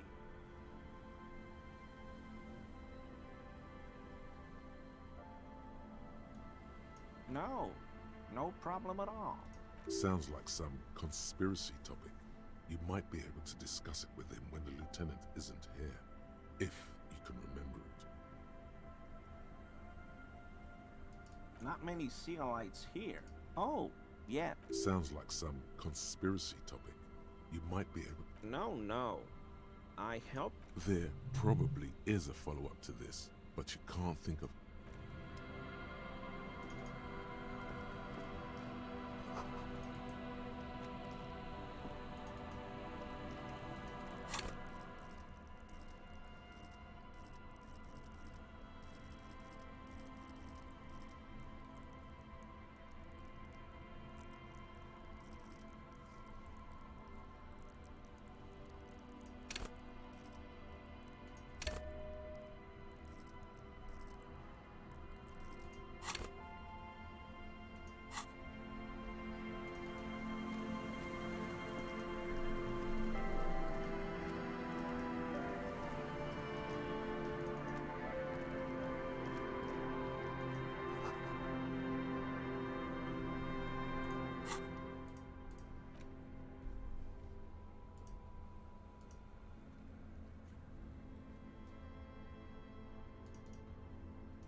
Alright, well, that's great.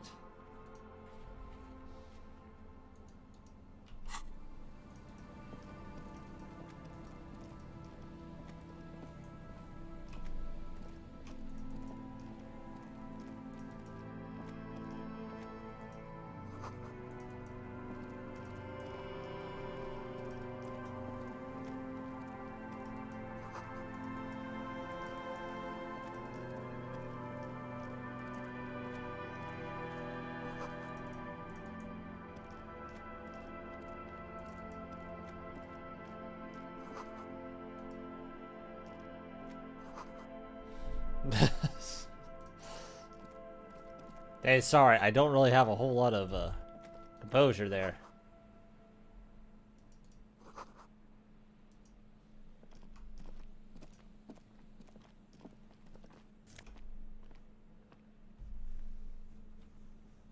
Uh-huh.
That's cool.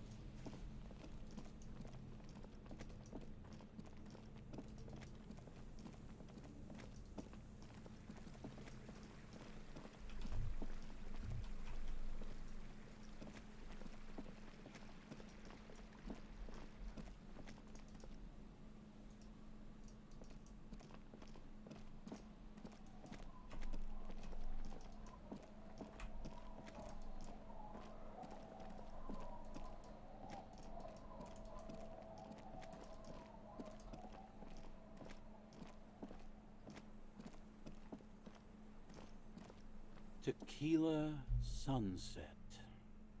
Ah, tequila. I knew you'd come through. That's fucking great, man. What's that supposed to mean? What's that got to do with my jacket? Let me see. What? This isn't my jacket. My jacket was beautiful. This is fucking filthy.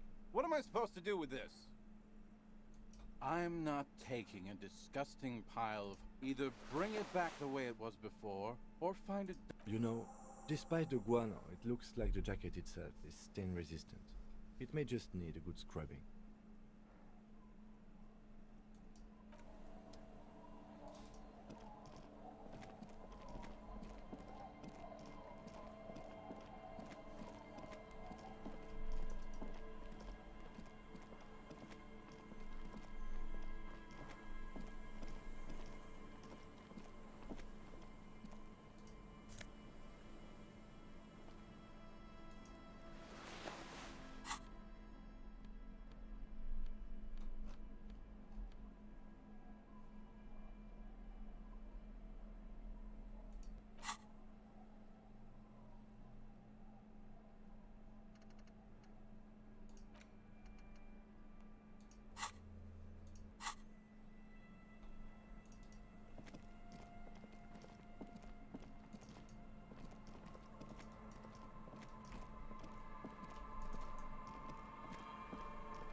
The worn and beaten wooden planks.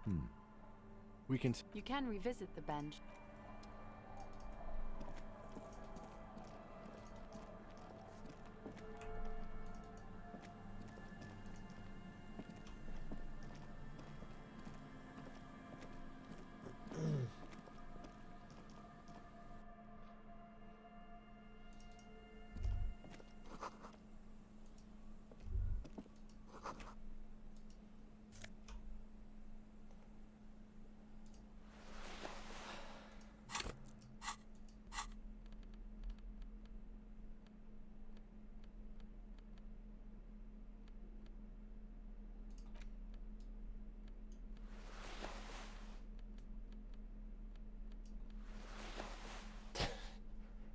Seems normal to me.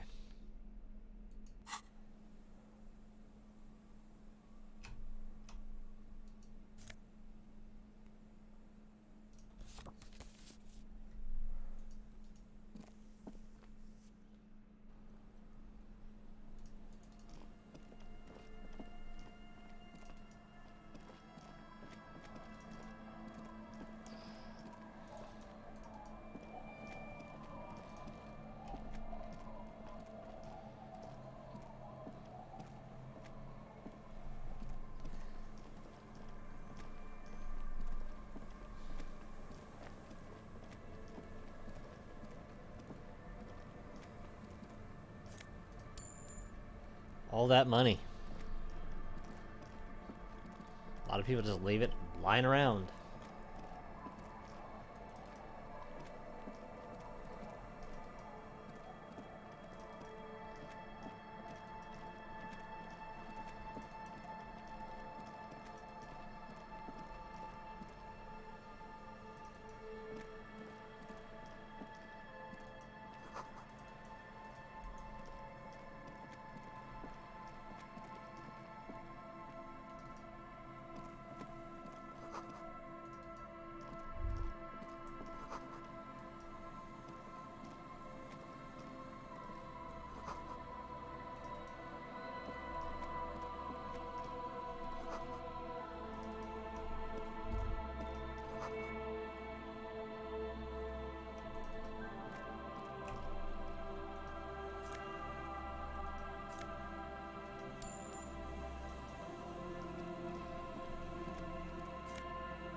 I can play that karaoke now.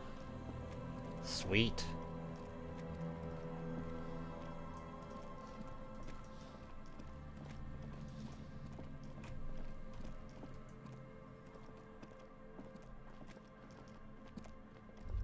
There's a trap in the reeds at your feet. Looks like the same one you saw Morel set before. The reeds bend forlornly toward the sand. You see slabs of concrete north. The constant, distant song. Locusts are crawling around in the trap, confused. Big surprise. Anyway, 1 down, 3 to go.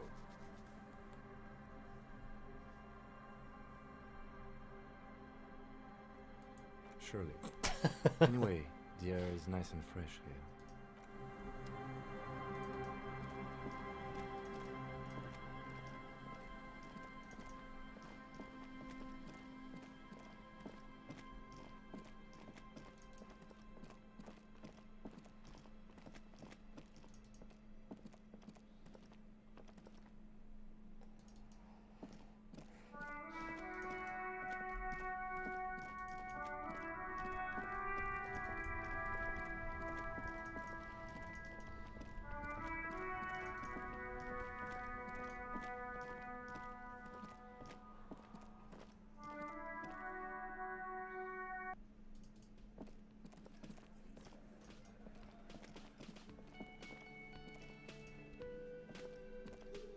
Oh, hello, dear. There you are again. Oh, you don't want to hear about someone. Reflexively. Well, it was summer. I was building a racing track. I'm getting ahead of myself. I was Betoncourt got bombed in the war. The strangest moment of my life. I looked up and one of the reeds. She had no fear. I didn't know this can happen, so I tried, but I was only a child. I ran back home to... For years, it was... We were on our first date when I told him my story. You should have seen his face. He said, not all of them, as far as I remember. It's hard to say how big things are when you're quiet. I thought it was a wonderful story,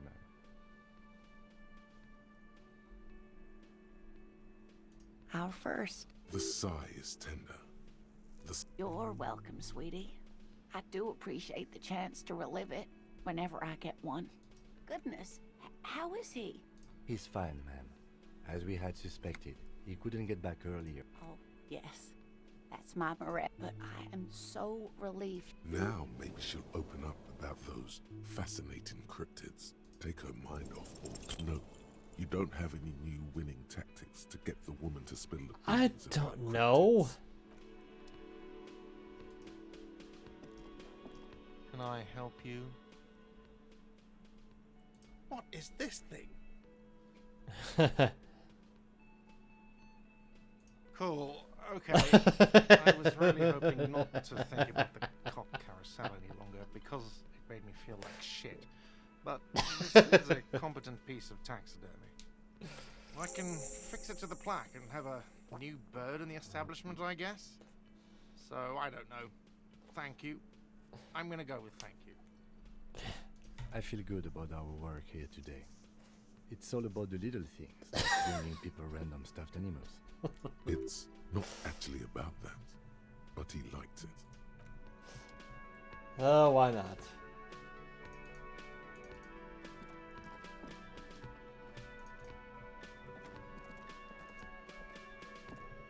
You look like shit.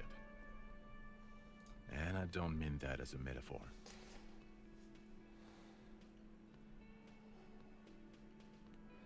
Like undercover? Well, as far as disguises go, this is one of the best I've seen. I mean, I could swear you're an actual bum. Oh, come on, Jean. It looks like it's been a rough week on him. It's not just this week. What you want? There's something about this guy that matches with a face in your head. A similar, but different face. He might be wearing a disguise.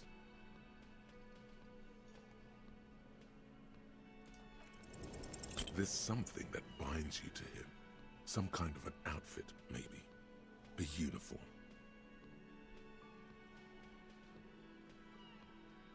Yes, nurses. Why not? Of course, you don't have to. You can talk about anything you want.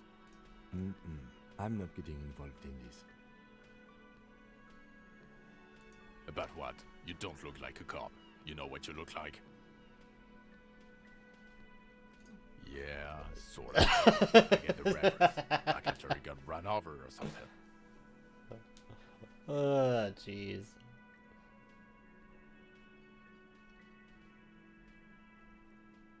Watch out for yourself, Luke. That voice, so very familiar.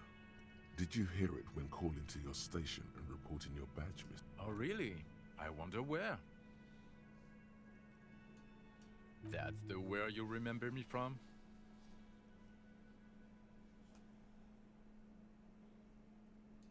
Okay, then.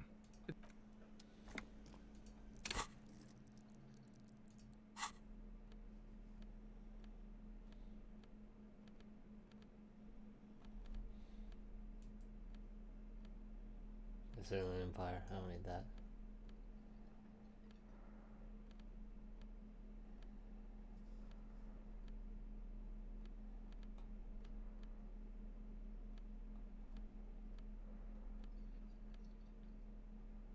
Oh, I don't need that anymore.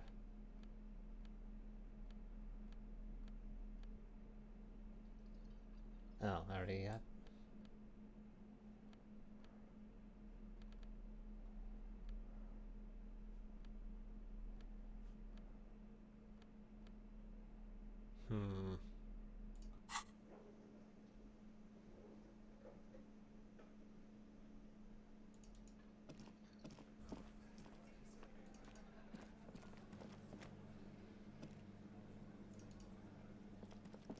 The man ponders his cooking utensils and gives you a little nod, acknowledging your presence. The man says a couple of sentences in that I'm pretty sure he asked you a question. He doesn't know your language. You can just say something cool in return.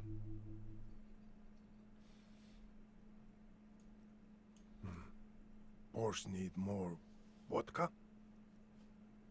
Okay, so it's vodka that keeps the men happy and in good... Of course, vodka. Now that makes a very, very special borscht. Turning it up seems like a dangerous idea, honestly. The place is a powder keg.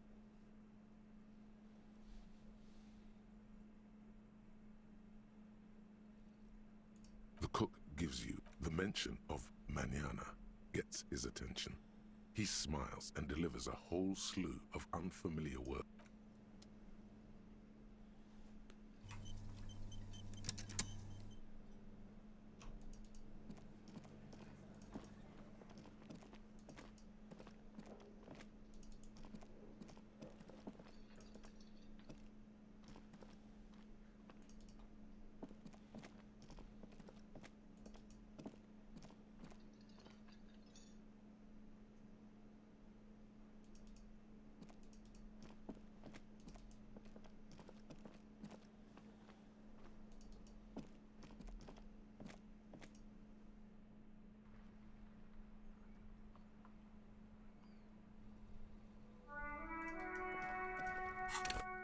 Oh, well, there it is.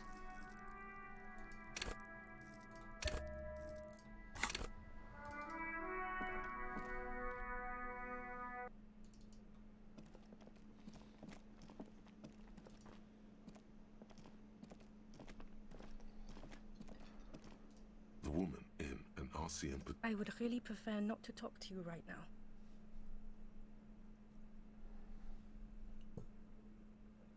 I'm definitely not the cavalry. Yes, I am. I don't know.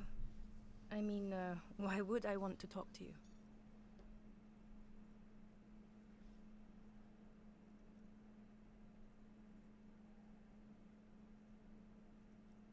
But you're not trying your best, are you? Calm down. Okay, fine. What does one talk about with a fellow officer? What precinct? Fucking deranged lunatic. You're getting an intellectually unsatisfying vibe from this conversation. Maybe Of course I'm with him. Why do you ask? You're an asshole. You know what? Maybe we're both assholes. Please, let's not turn this into another exchange, okay? I don't...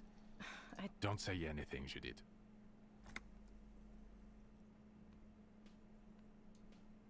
I'm just looking out for No one. I'm just a man with sunglasses. And you are?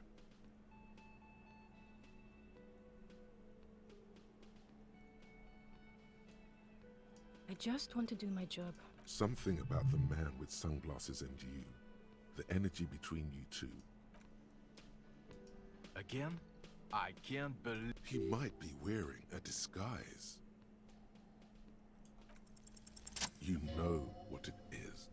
It's like the two of you know each other. Oh, I definitely know you from somewhere. Another life. Yes, from another life. A different life. Maybe the life of a police officer belonging to the ranks of the... To what station do you think you would belong in this alternate and totally fictional reality? Okay, that's plausible. That's entirely plausible. Now we're really getting somewhere. Somewhere good. Okay.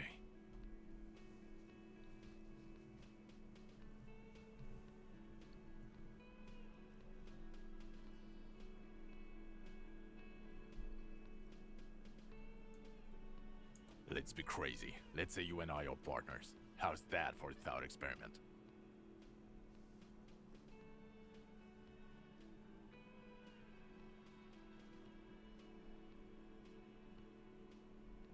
I'm sure he's fucking flattered, but Kim is not part of his thought. The lieutenant is silent. None taken, my friend. None taken. Let's be honest. There's been some purely fictional talk in our imaginary station in regards of who'd even be worthy of your partnership. And the conclusion is that a man with your caliber should form his own one-man policing unit. Anyone else would just slow you down. You're not going to believe this, but police officers, yes sir, solving crimes, locking up bad guys, and get this, and not getting that drink on at 2 o'clock. Just some regular boring motherfuckers in suits and uniforms. Nothing spectacularly extravagant like you, the far-out son of Lang. Oh, it's you, you eccentric genius. I mean, with your unorthodox approach to police work, it has to be you. Not even a little bit. It's an urban myth about an officer who is so far undercover he can't remember who he is. As I said, just an urban myth. You are not the son of Lang. Okay, yes, you get the joke. Leave it at that. Oh no. You see, I enjoy watching other better cops solve crimes. And let me tell you, it's been quite a privilege seeing you work. This isn't helping. Let's be crazy. Let's say you and I are partners. How's that? No, because in this thought experiment we are police. Come on, stop it. Let's be crazy. Would you now, or would I be cramping your style? Never mind. Partner.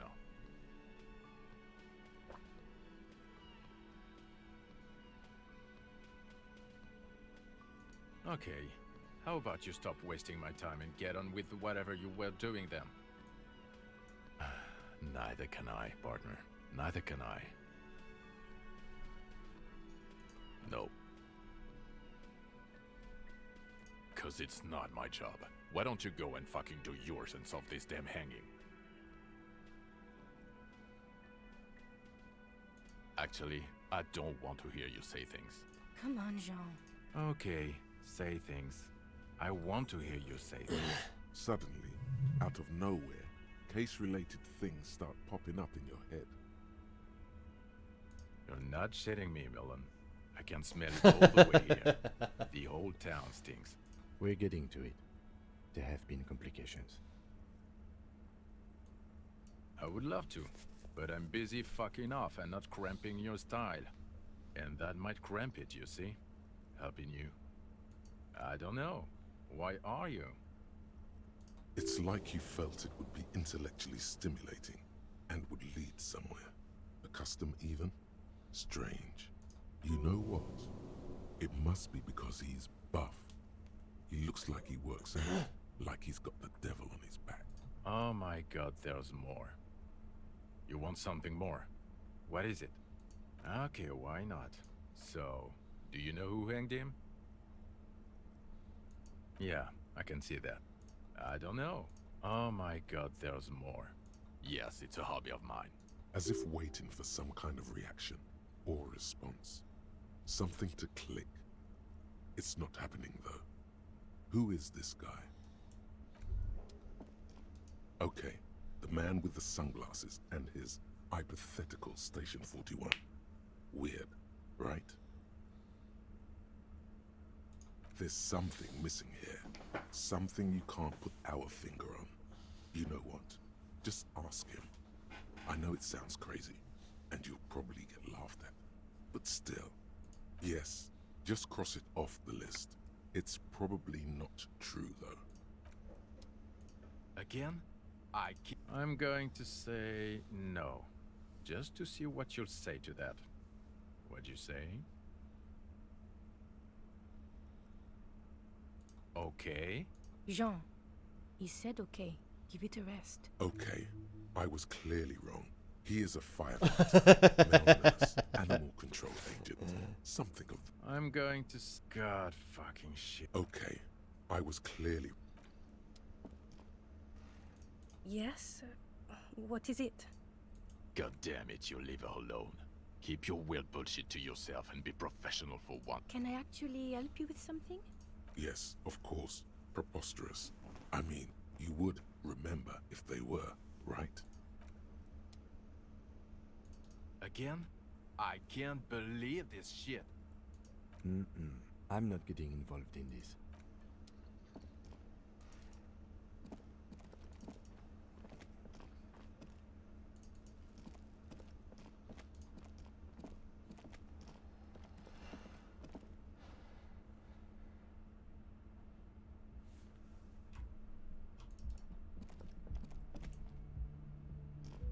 The door is closed. Still, the lieutenant you should punch a fucking hole in it.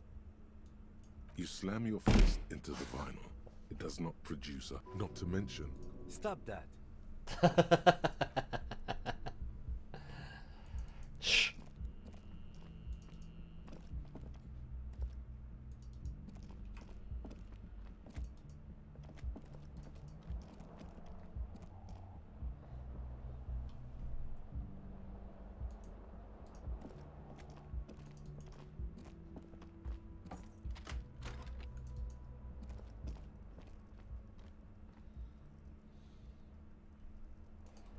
What do we got?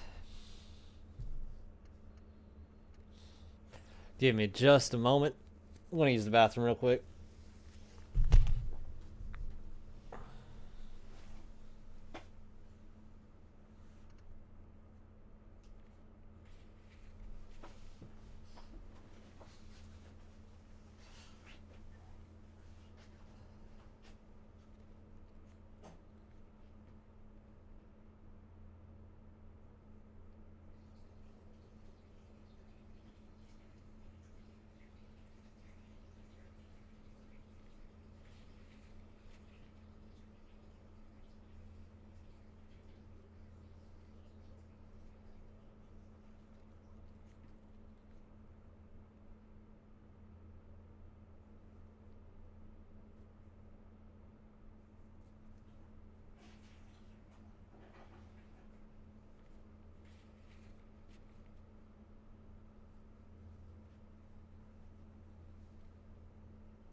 All right.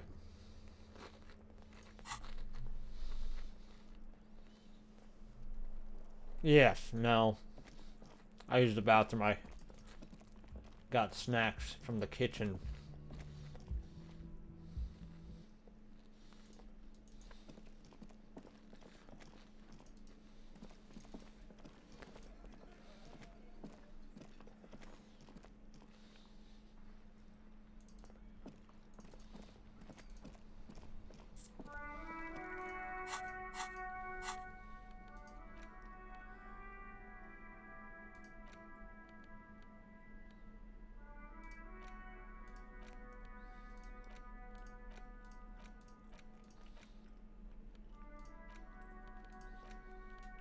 There's no way to listen to the tape without a working tape player or portal-reel at hand. A pawn shop would have a tape player. The library card is folded into two, and Billy is a unisex name. Could be the deceased or his family member. If lost, please return the... Good.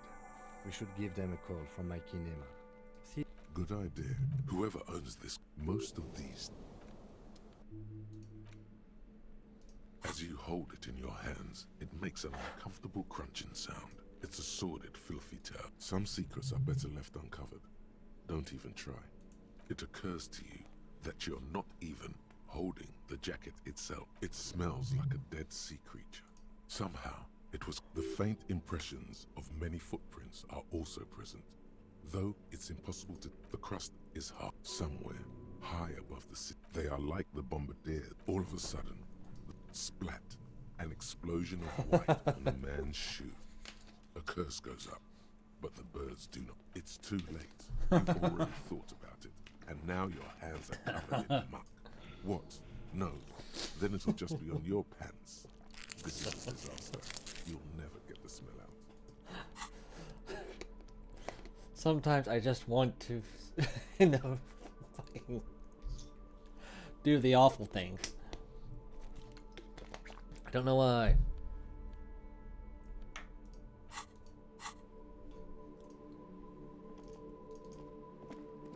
Now.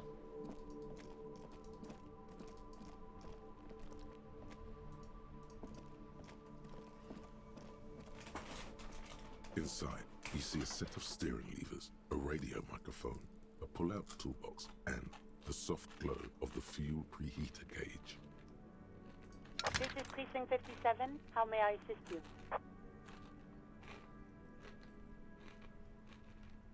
57. In the cabin, you see a set of steering levers. As you tap on the gate... No, that's enough fun with the foldable headlights.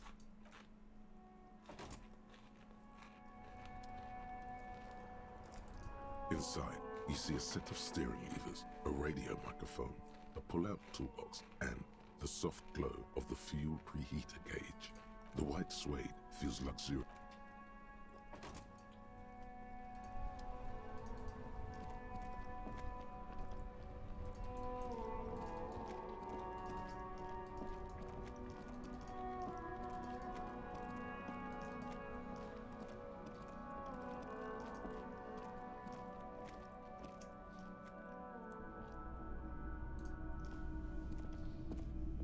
If you don't mind, please put the flashlight away. Photonic sensitivity is not generally acknowledged by the medical establishment. I do appreciate it.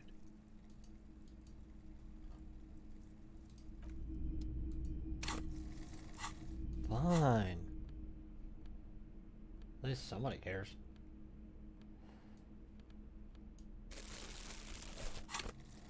Why do I do that? I do that so much. Hello. Let me know. Traffic. I'm sorry, officer, but I don't drive. Now that I think about it, I do remember. That sure narrows down our list of suspects. Jacob O. Do you think it may have been Jacob? It's a logical explanation. I felt within that... Hello. Let me know if I can help you with anything. The boomboxes wait on the shelves, and you're... And here you are. Quality sound reproduction on the...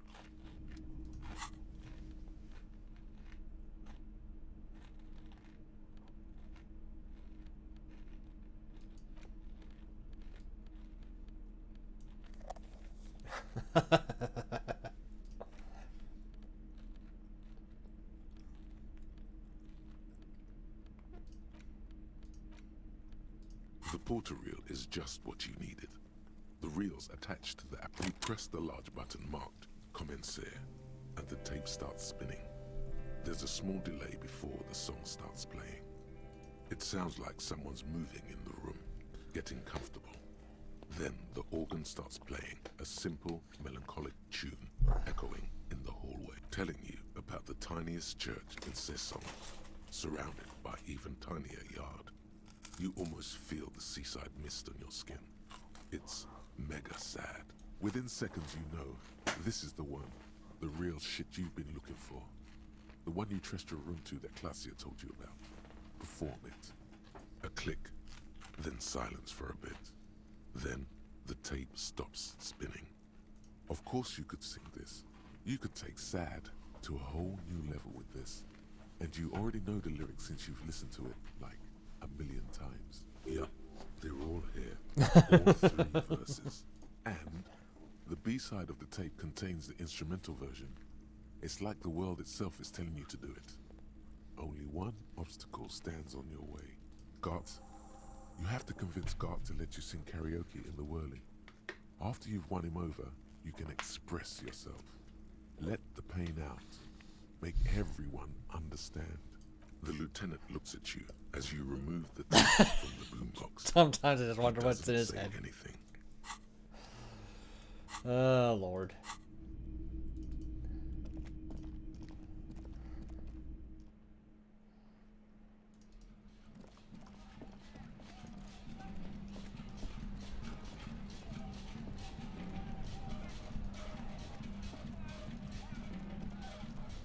Maybe in a bit.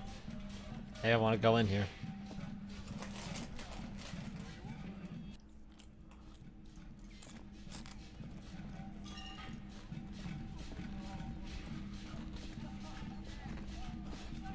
Hey, was there something you needed? Well, well. Bringing him that new bird sure made a difference in his attitude. No, you don't. It's not happening. He tries not to look at you. It's dangerous to acknowledge the karaoke man. You need to approach this situation logically. Ask him why he has the PA system installed if you can't use it. It's for no one. It's a prop. I'm not letting anyone use it after the great karaoke catastrophe of 44. A lot of people got killed because some arsehole wanted to sing karaoke. It's not for bands, it's for clients. Some clients, okay? Not you. Ha! Well, we don't have any tapes. They all got stolen. He's lying, but whatever. You don't really need his lame tracks. The man in the vest and the violet shirt stares at the tape you've just given him. He begins to frown. Hard. Fine, fine. Climb on that stage and do your thing. Just get out of my hair. I'll plug it in for you. Why do you keep it? Alright, fine, let's see. Can I quick save now? I gotta wait until... I'm having it uninstalled, he mumbles to himself. Alright.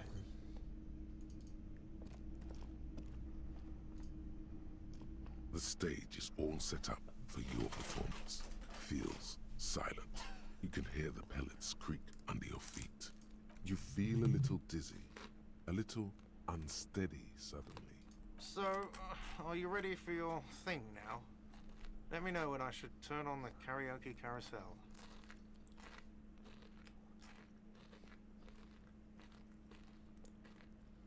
Exactly. I can see that. Immediately, a loud feedback noise startles hands. Where do you put your hands? There are some people out there, but mostly a post-meridian slumber has fallen on the premise. Not super lively. It would be wiser to perform, yes. You can always do it in the evening. It will be less scary with a lot of people. I gotta wait. It's only 3:30.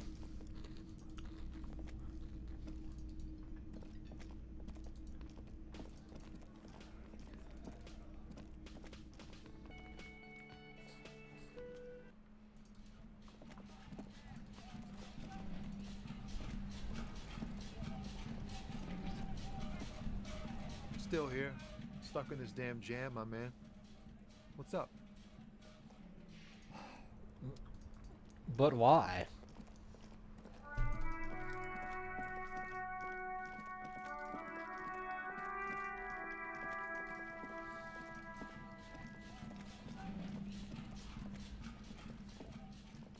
There he still is, looking right through you with his white eyes. The body below is entirely dedicated to that corpse smell. Emitting it is all. As you breathe, Somehow the odor comes over you. It's a spell of the mind telling you to run, and your stomach to wring itself empty.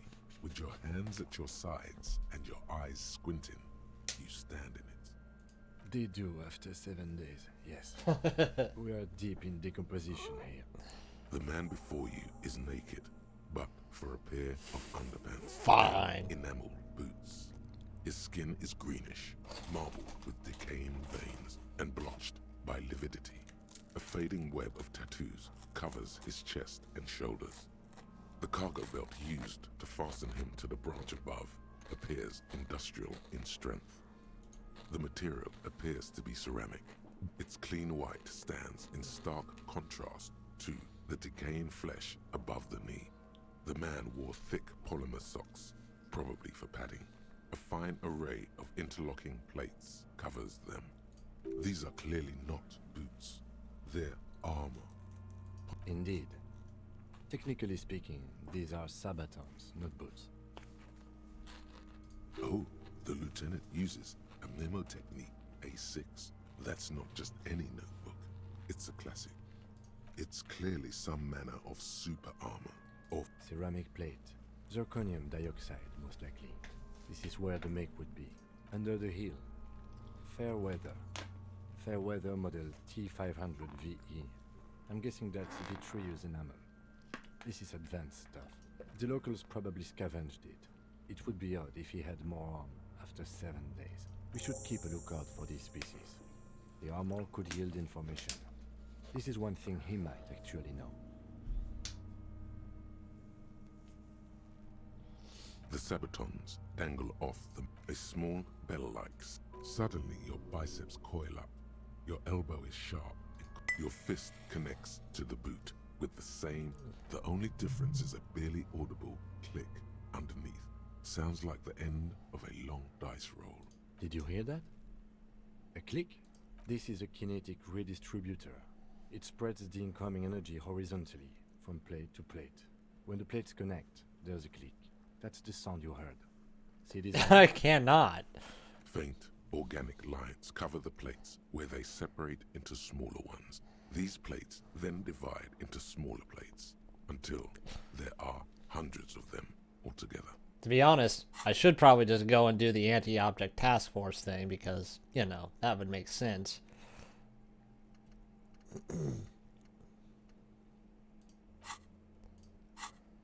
Like whirls of floorboards, the design looks organic, influenced by highly resistant wood materials, like lignum vitae and ebony perhaps. If trees were made of porcelain, this is what their cross-sections would look like. The smooth, glossy surface fractures into ever more intricate interconnections, peaking on the right sabaton, where you notice the whirls are in the shape of a letter and number combination: E50, 100, 1000. Good. Can you read it to me? X5415 67456. We have a make and a number. Eh. That's something. We can use the radio in my kinema when we're done. Either station can chase it for us.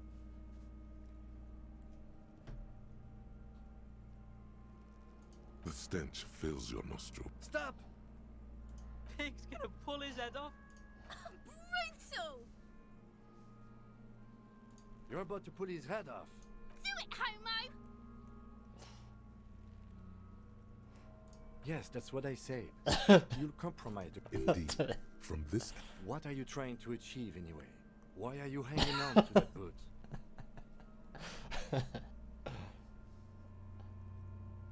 How many clothes do you need? There's no way you're getting them off. You're sure there's a way to peel them off. But first, the body needs to be down. And second, It would probably be better if the... Alright then. You can pay the hostel bill in honor points. How many honor points have you collected?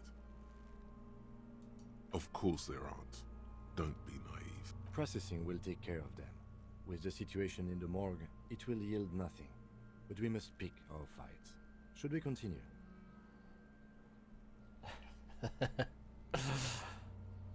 Of course. The stench. Stop! Pig's gonna... Brutal!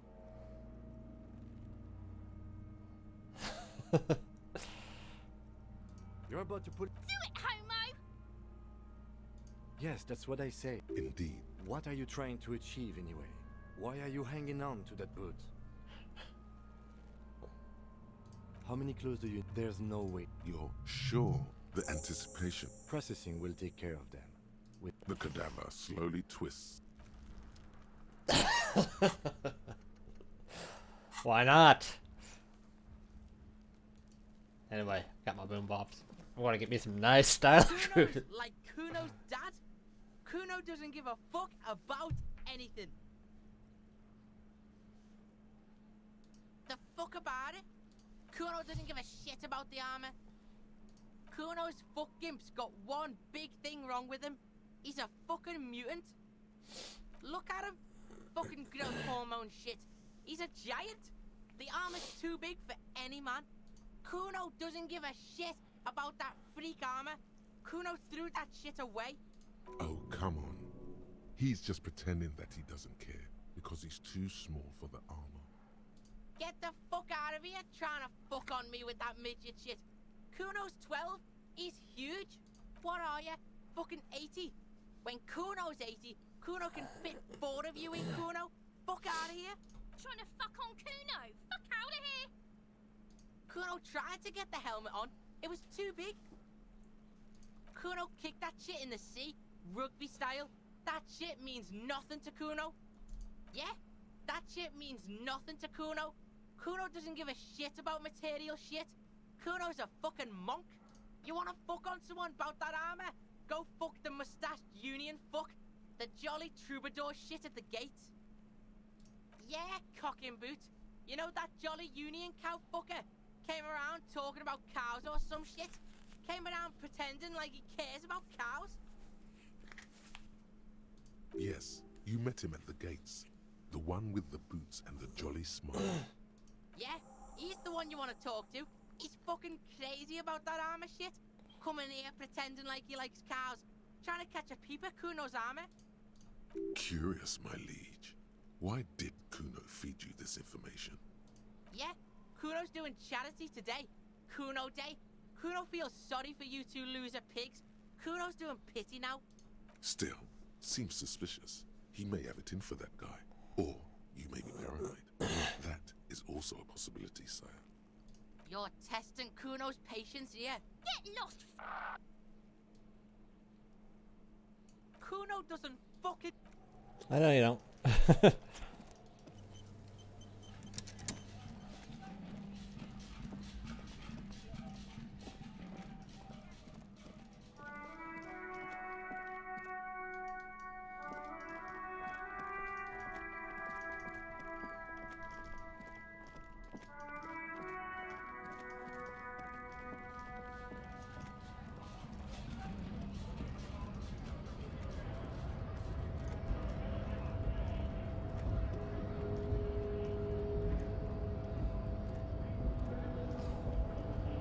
Hola, wandering man.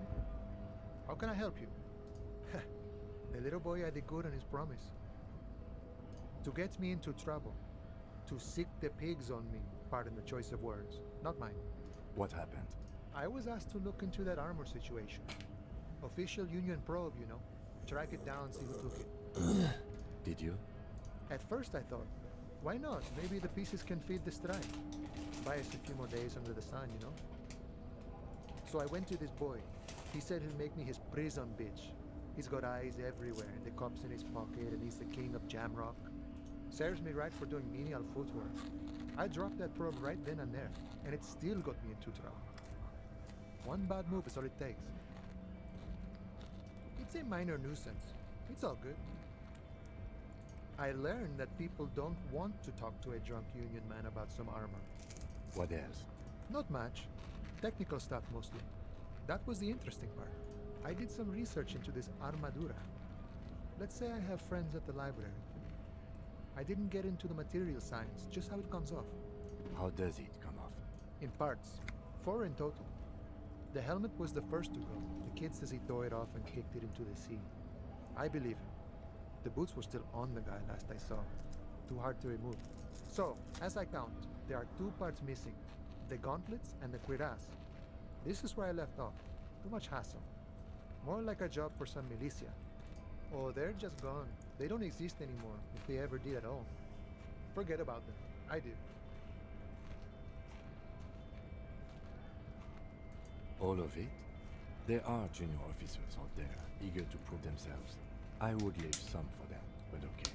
Let's find all of it. It's implied he finds it unlikely that you will succeed in this. And Mesqui's epic then, all across Martinez. I hope it will be a real bonanza for you. No problem. If you see that kid, thank him from Call Me Mañana. Thank him for showing me the way.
Inside, you see a set of steering levers, a radio microphone, a pull-out toolbox, and the soft glow of the fuel You suggest. Now we're backseat gaming. Great. Right, Mike. 57, how may I assist you? Hold on, officer. I've got Central Jamrock Public Library on the line, and I will... Yes, this is Central Jamrock Public Library here. How can I help you, officer? Billy Majon, you said. On Moreau Drive in central Jamrock, in a darkened hall lit by orange desk lamps far away from the noise outside, a middle-aged man taps commands into an old radio computer. Oh. A printout falls on the desk. Behind him, a lonely reader scours some dusty bookshelves, looking for a paperback. Yes, hello, are you still there? I found Billy Majon's home address. Is that all right? No phone number, unfortunately. They're too poor to have a phone line. Here we go, sir. Rue de Saint-Ghislain, 33B, apartment number 20. It's in Martinez, I believe. Cape Side Apartments, it says. That's all. That's where the smoker on the balcony lives, isn't it? It says here that they returned their last book just a few days ago, but I wasn't at work that day. Marie? Marie? Do you remember reading... Yes, it was my colleague, Marie. She said that it was Billy's husband who returned the book. He also asked for this new sci-fi release, Lowe's Radio City 87, but we don't have it yet. Good. You have a name now.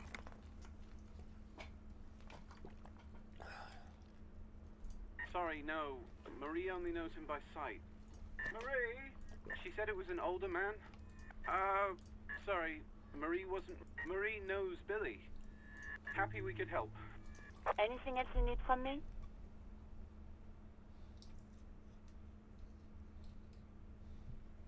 One moment. Can you please describe the body?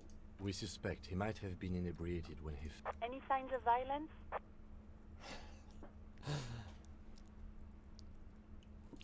A sequence killer. No, we are not. There is no evidence to suggest that this man was connected to the link. It looked like a simple accident. No field of top. You can hear her quick. What about his belongings? Did you any information on the library card? Good. Do you and Lieutenant Kitsuragi? I have assigned the case to Lieutenant Kitsuragi. Please, that's all for now. Thank you for reporting in. Is there anything else I can do for you? 57. In the cabin, you see a...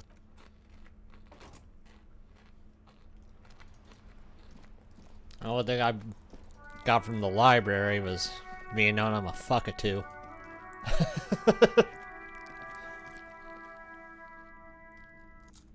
Oh,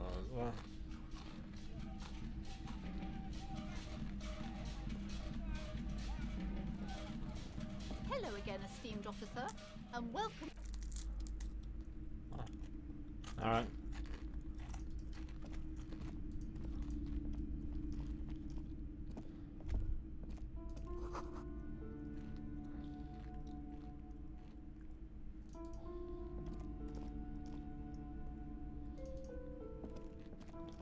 This bookstore is not strictly about crime, romance, and biographies of famous people.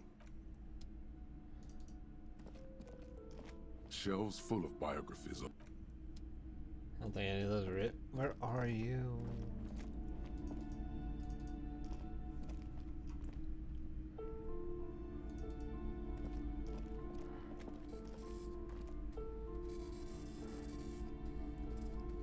It's up there, huh?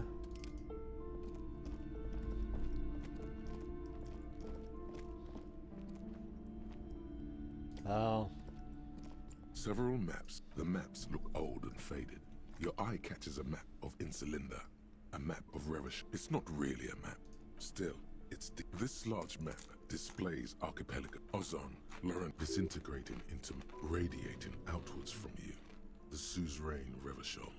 With a radius of 80, you can, on Caillou, Revachol, a single black star, on ozone. 850. The ocean breaks apart into a tangle of cosines and azimuths, all pointing into pale nothingness. When you have little idea what they are, perhaps they are gods. The north coast of to the east, Huron. It's so small you can't even see it on the map. No, wait. There it is, north of Jamrock, the strip of coast next to the great... No, Coal City is worse. A charred limb. Rain falls on its slick black... No, this is somewhere to be. This is all you have. I'm sorry, officer. The map of Martinez is the only one available. The other two are not for sale anymore. They're quite valuable, though they might not look it. The map of Martinez is 90 cents, though. Yes, yes. Are you interested or not? Yeah. Always good to be informed of your surroundings.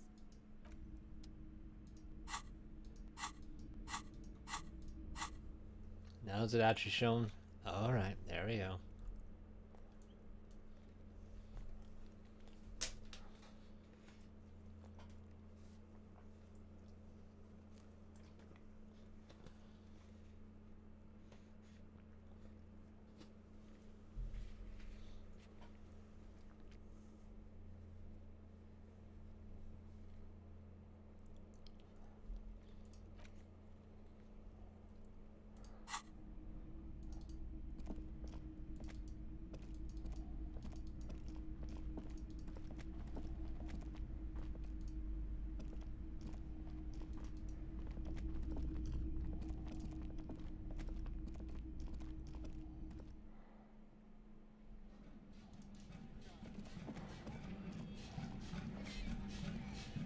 Barbell waits patiently on the floor, like a dog for its master.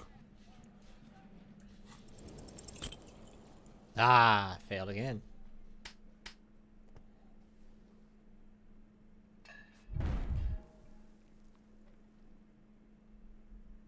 You managed to hoist it off the ground. Maybe it wasn't such a good idea to smash through that back door. proper weightlifting gloves would definitely afford a better grip.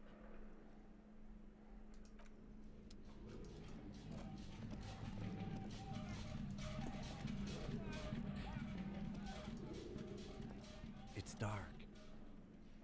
And the flashlight works a lot better if you hold it in your hand. Yes, you might even call it a feature of the universe that you need to hold tools to use them. Right. Some area. It's dark. And the flashlight works a lot.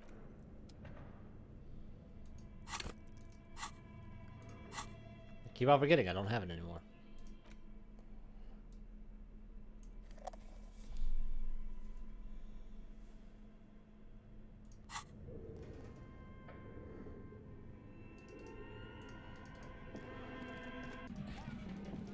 Let's go listen to this music.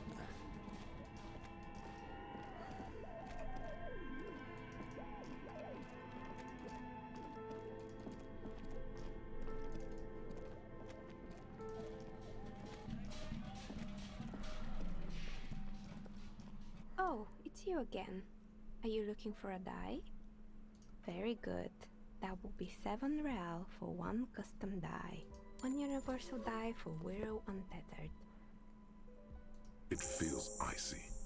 Just holding this die in your hand sends a jolt of cold down your spine. Through the dark resin, you can make out a nugget of bone hewn from an alligator's jaw. Fantastic. You feel nothing. If anything, it's uncomfortably warm in here. Excuse me, what are you doing? Officer! Oh no, not the zipper. A tool to get the zipper open.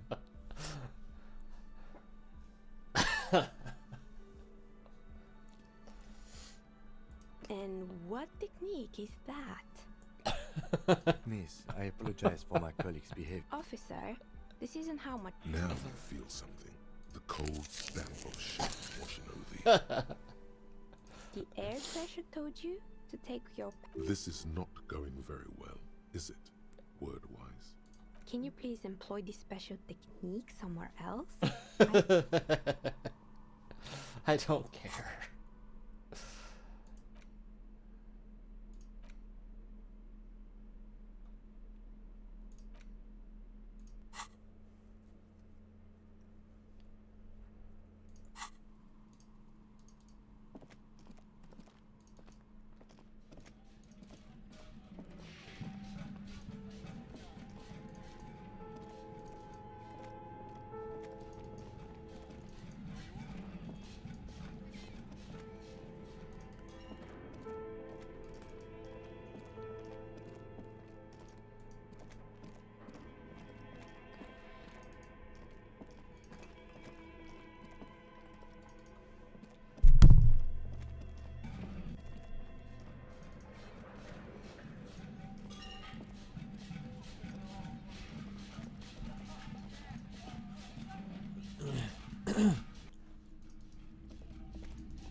Hello again, esteemed officer. Nope. Bye-bye.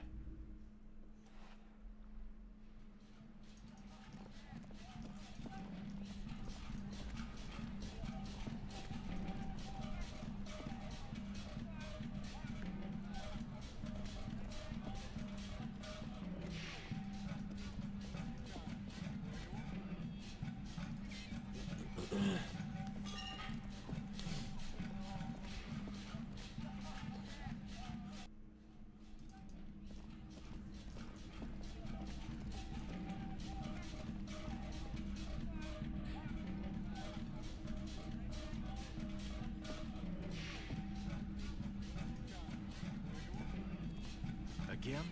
I can't believe. I'm going to say no. Just to see what. Okay. Jean. Okay, I was clearly wrong. He is a firefighter, male nurse.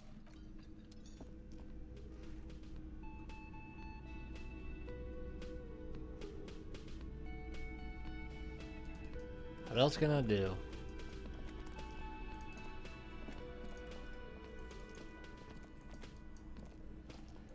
guess I can go back to the apartment. It's not the answer.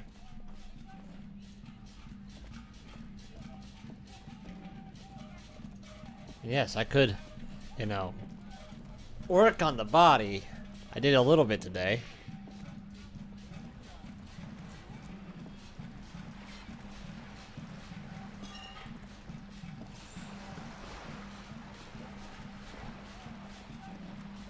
I mean, I kind of just want his boots, so I gotta find out how to get him to shoe.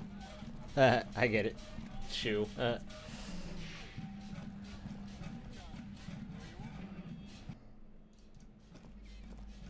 Which one is...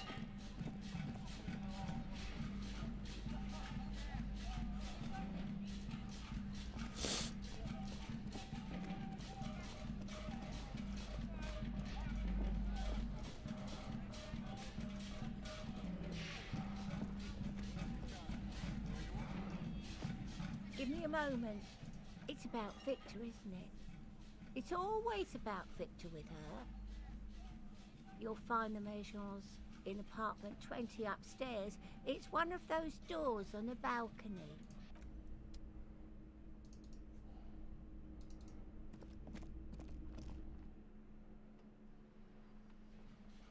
I don't think it's any of these.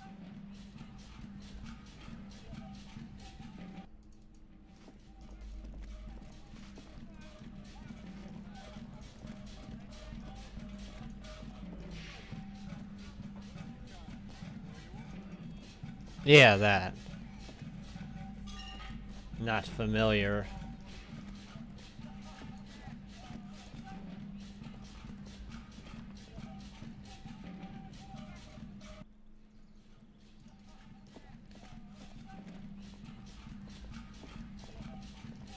A weathered brown door. Something smells good. Soup allongio. Not a real big fan of onions, but The okay. lieutenant motions to you to go ahead and knock. You're right. Let's do this true. You hear light footsteps passing by the door, and some folk. We have our first preliminary identification. In all likelihood, the deceased is the husband of Billy Maison. We need to confirm this, as well as deliver the death notification to Billy herself. Now, delivering a death notification is never an easy task. There's a reason why it's often called the most stressful part of our job. This is why it's usually done in pairs. You got this. I'll be monitoring reactions, ready to act if necessary. Dad, just don't say that you know how they feel. You don't. The lieutenant motions towards the door, Hello? Who is it? and someone turns down the radio. The police? A moment, please give us a moment. Tidying up, nervously. Come in, the door is open.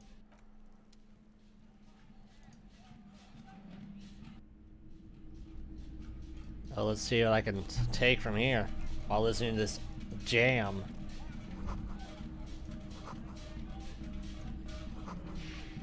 Oh, yes.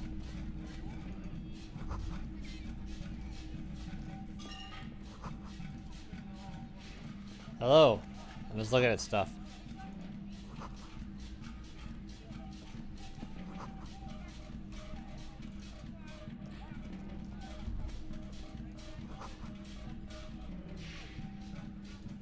It's you from the bookstand. Did you come to bring my cockatoo back? I don't think I introduced myself properly. I'm Billy. Would you like something to drink? Tea? Lemonade? We're out of coffee. The lieutenant has taken off his foggy glasses and is busy cleaning them in his handkerchief for now. You're on your own here. Is this about Victor, my husband? Is he in some kind of trouble again? I can come pick him up in the station. I know. That's what. Keep it together. You don't want your body language to tell her the news. Sorry, I'm rambling. It's just that Victor often gets into all kinds of trouble. So, how can I help you? How about some small talk before you break the news?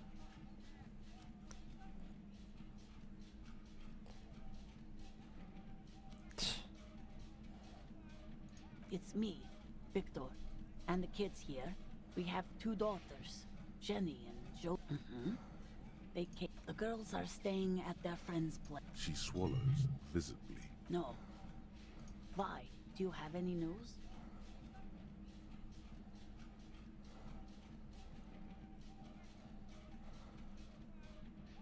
She folds her hands across her chest.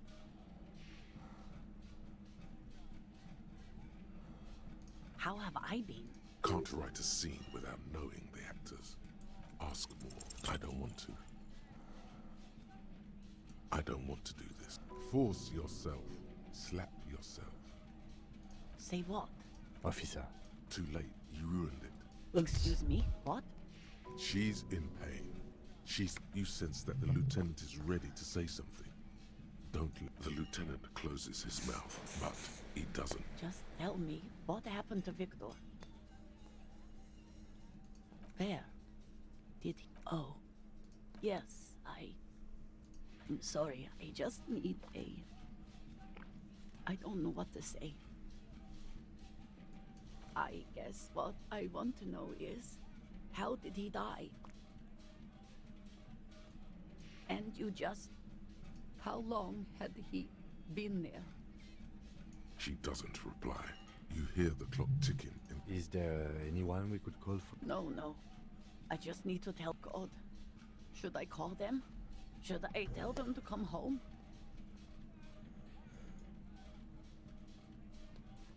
All right. Just tell me. What do I need to do? For God's sake, lie.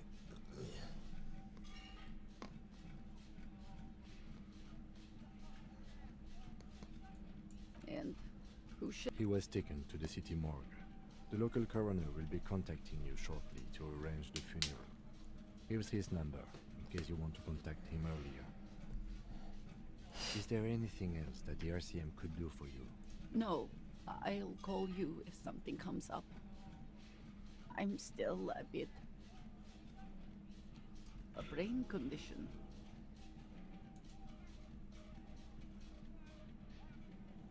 Again, if there's anything we could do for... She just nods. These are her last reserves of strength. Her muscles will give in soon to a scream. I'll take it from here. We should step outside and talk.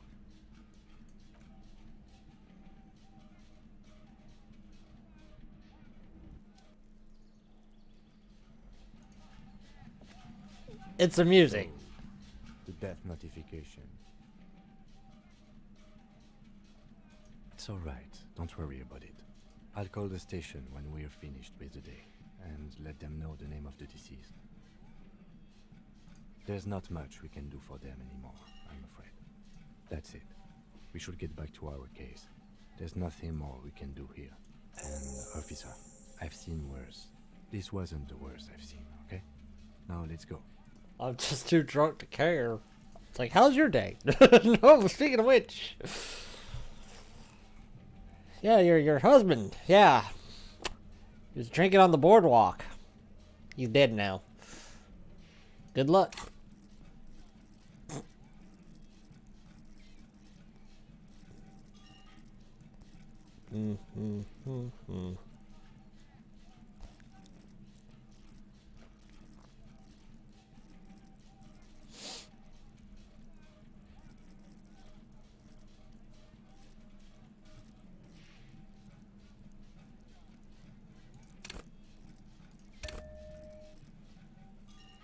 Actually, you know what? No, we'll do this.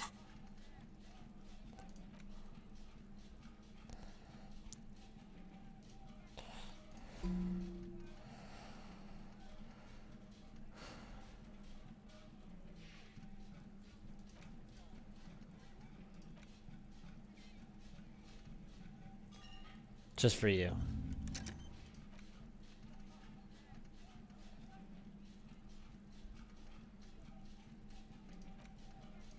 Just for you.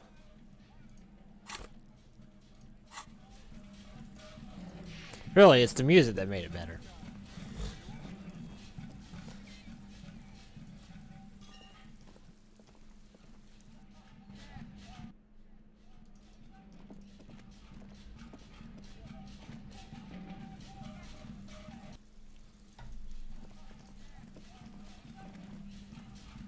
I didn't even know that was there.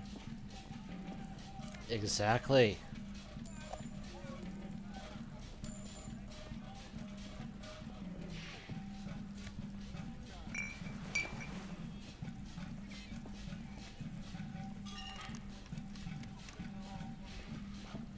Mm-hmm.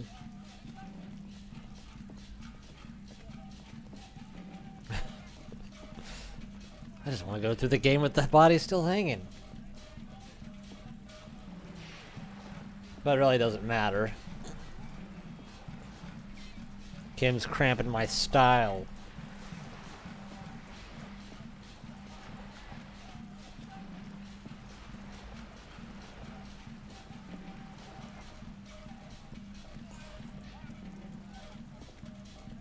Hi, Ace Detective. Are you here for more books? Yeah, leave me alone.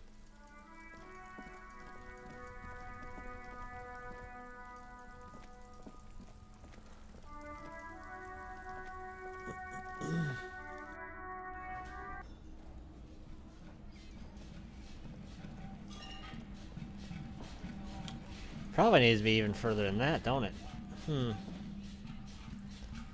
Where else can I go? Actually, you know what? Yes? Excuse me? Detective, if I may be frank, you seem to be in a deranged state. You have trouble remembering things. Some you time? This is a police investigation, not a journey of self-discovery. You'll still have your evenings to yourself. Please do. The lieutenant is pretty sure self-care is just a euphemism for nihilistic binge drinking. Fine, be that way. Yeesh. So... I guess we can keep on... Is there anything to read or anything?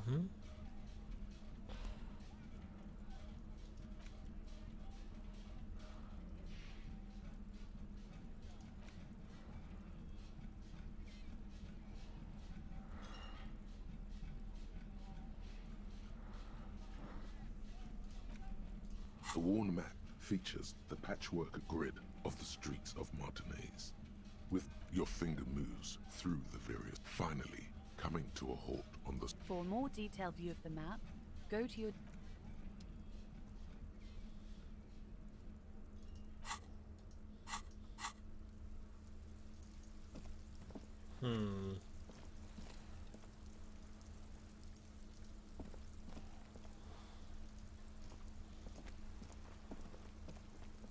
The dented yellow mailbox.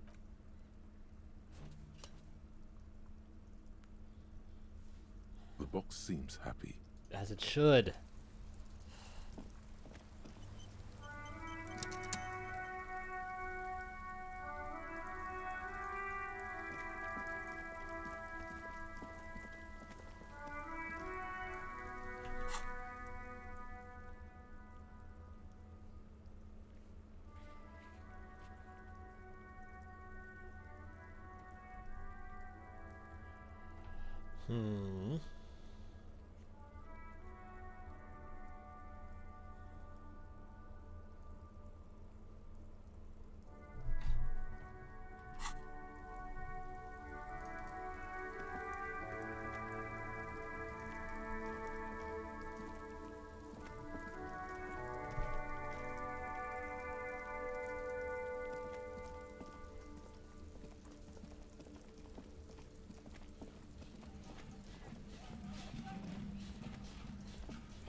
The man before you is naked. The hangman's knot is pulled tight by the weight of the corpse below.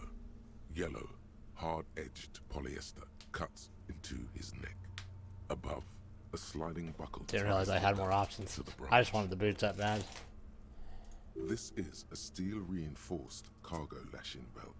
Big brother of the regular cargo belt. It's used for tying cargo under six-rotor airships. Airlifting. I thought it was used on lorries for strapping cargo to them. The local harbor uses 6 rotors to shuffle containers around.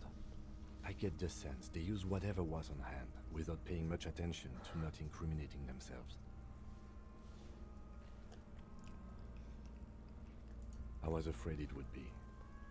Thin steel wiring, parallel strands. This makes getting him down more problematic than I had assumed. Well, keep it that way, yeah. Right now, everything seems to fit their confession. A noose is one of those things that's easier to use one way around. That ladder can't carry a grown man. I didn't see any splintering either, did you? I think they lassoed the branch, then pulled on the belt to close the buckle. Could be. The shape of the branch supports the theory. The cadaver hangs from the cargo belt. An intricate web of blue lines stretches across the torso, from the right shoulder to the solar plexus. Each time they... Of no nation that I know of. If anything, it reminds me of religious illumination, last or penultimate century. Men who live harsh lives often turn to innocentic worship. But which one? I see no trace of a humanoid figure. The pattern does not stir patriotic or religious sentiment in you.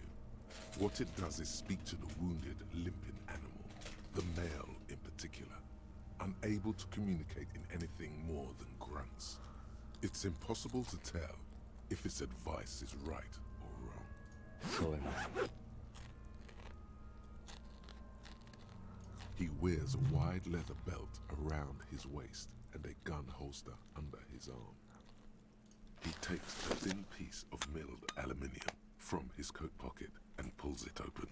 Sounds like a sword being unsheathed. A small lens appears. Some sort of camera.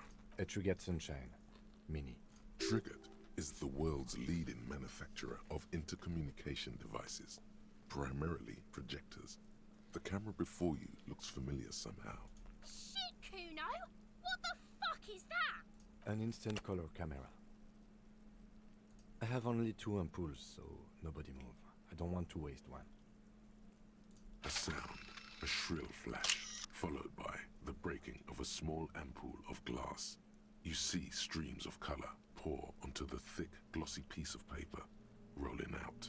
In case we need it. Yes, it is pretty cool, isn't it? There is only one ampoule left. It contains insight to the victim's person. This was a man of physical violence.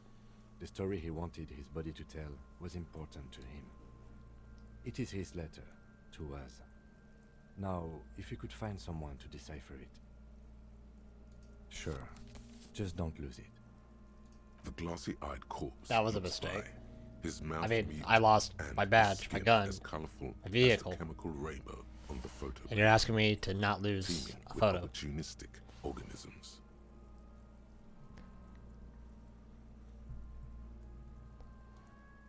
His eyes are milky white and blind to the world, protruding comically from their sockets. There is no one home, just subaquatic terrors there.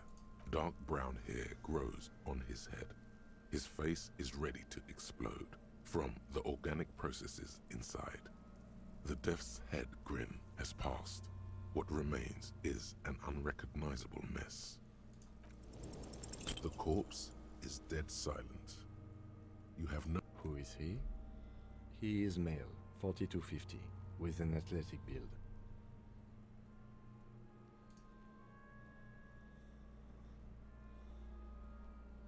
The corpse looks right through you as you distance yourself from its stench.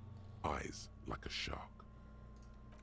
As you narrow your eyes, the monster before you blurs into a violent mess of green and pink. This is a trick. You've done it before. Pink is where the blood settled in the first hours post-mortem.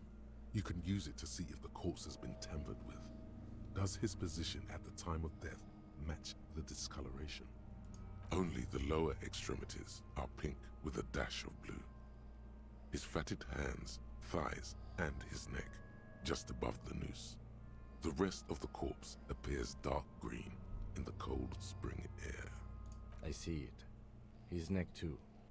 The lividity goes right up his chin. We have good, well-pronounced discoloration here. The monster comes back into focus, an explosion of color, coursing with dark marbled veins. His stomach appears pregnant with something. Black liquid streams down his thigh. It's and a onto booze. his boot. So, what do you think? A pool of blood and feces has eaten into the frozen mud below the man's feet. Purge liquid is dripping into it, drop by drop. The victim appears to have contained no more than half a kilogram of digestion at the time of death. The fuck he saying? Talking about shit. Yeah. Why? Did we? I don't feel lucky.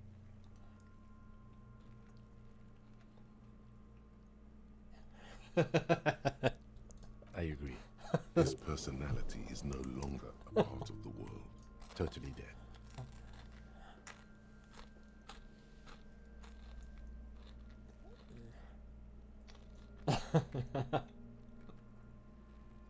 Dabba doob doob dead.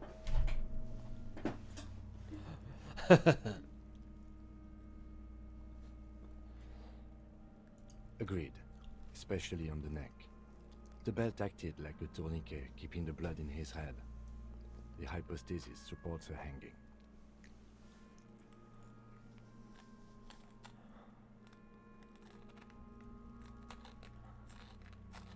Everything here seems to corroborate that assumption, but we should still get him down before assigning a probable cause of death. I do. Most of them are post-mortem, maybe even all of them. The delinquents have made our jobs harder with their little sport.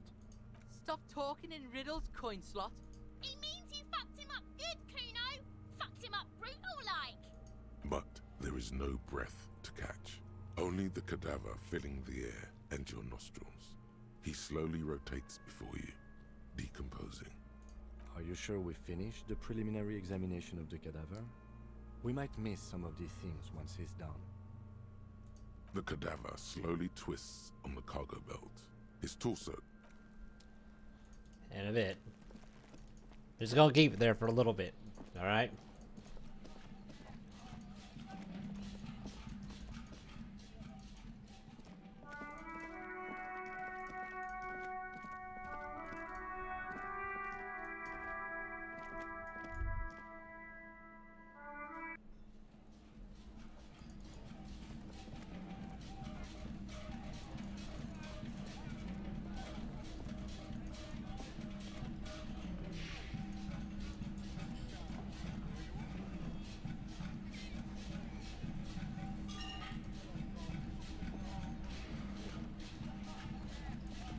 Not yet.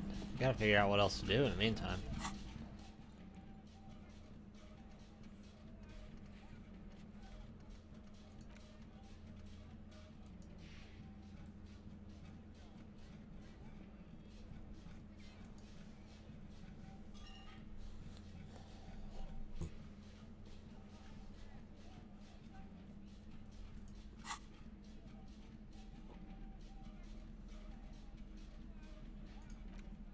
An intricate web of blue lines stretches across the torso of the hanged man, from the right shoulder to the solar plexus.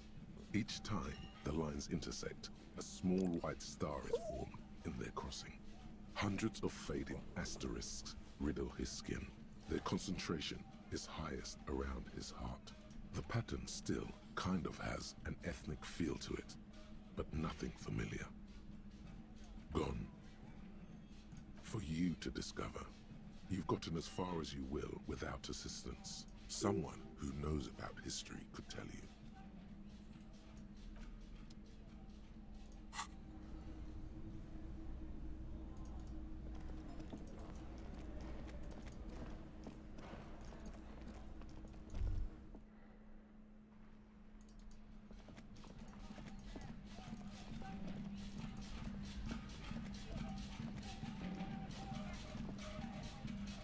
Probably not her, but we'll double check anyway. Hello again, esteemed officer. Nah.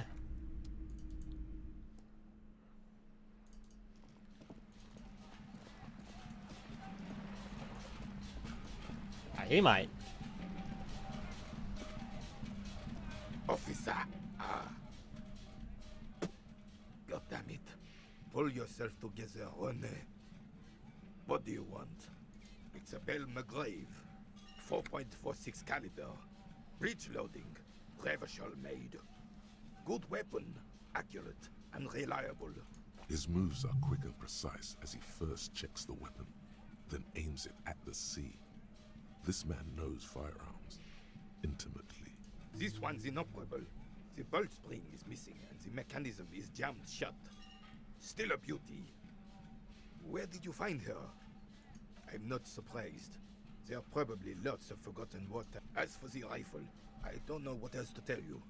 These BM-446s are an antique. No one uses them anymore. The ammunition is impossible to find. Yes, the Debardeurs Union pays me to stand vigil during the nights. Not out of any political allegiance, mind you. I'm an old man. Don't sleep more than a few hours every night anyway, and money is tight. Yes, it does. Unfortunately, I wasn't working that night. Been on a 2-week leave since it's a private matter. You see, officer, René is the kind of man would rather die than admit he needs medical assistance or, God forbid, sick it. A real man's man is just gonna ride it out. I'm fine, goddammit. Mind your own business. No one. The boss has been unmanned since last Monday. There's no other guard. It's just me. No one has been guarding the container yard since last Monday. Yes. It's not actually an issue. I mean... Look, officer. The container yard doesn't actually need a guardsman. Never had one before René. Monsieur Claire had that booth built specially for him. It's mostly decorative. The possibility of someone being in there is enough to discourage any ill-minded individuals.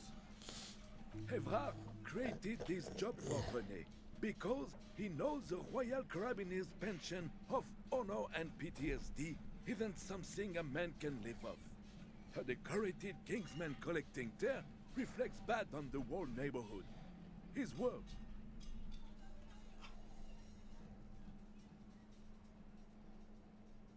It's not charity.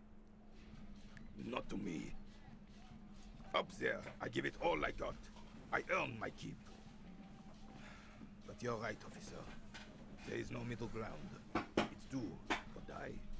Something about him has changed. He's calmer somehow. She is nobody. This is none of your concern. And I refuse to discuss my private affairs with the that changed too. RCM. The lady is Jeanne-Marie Beaulieu, and she sure as hell wasn't a nobody. Yes. Like I said, it would be up anyway, so might as well keep an eye out. Keeps my senses sharp.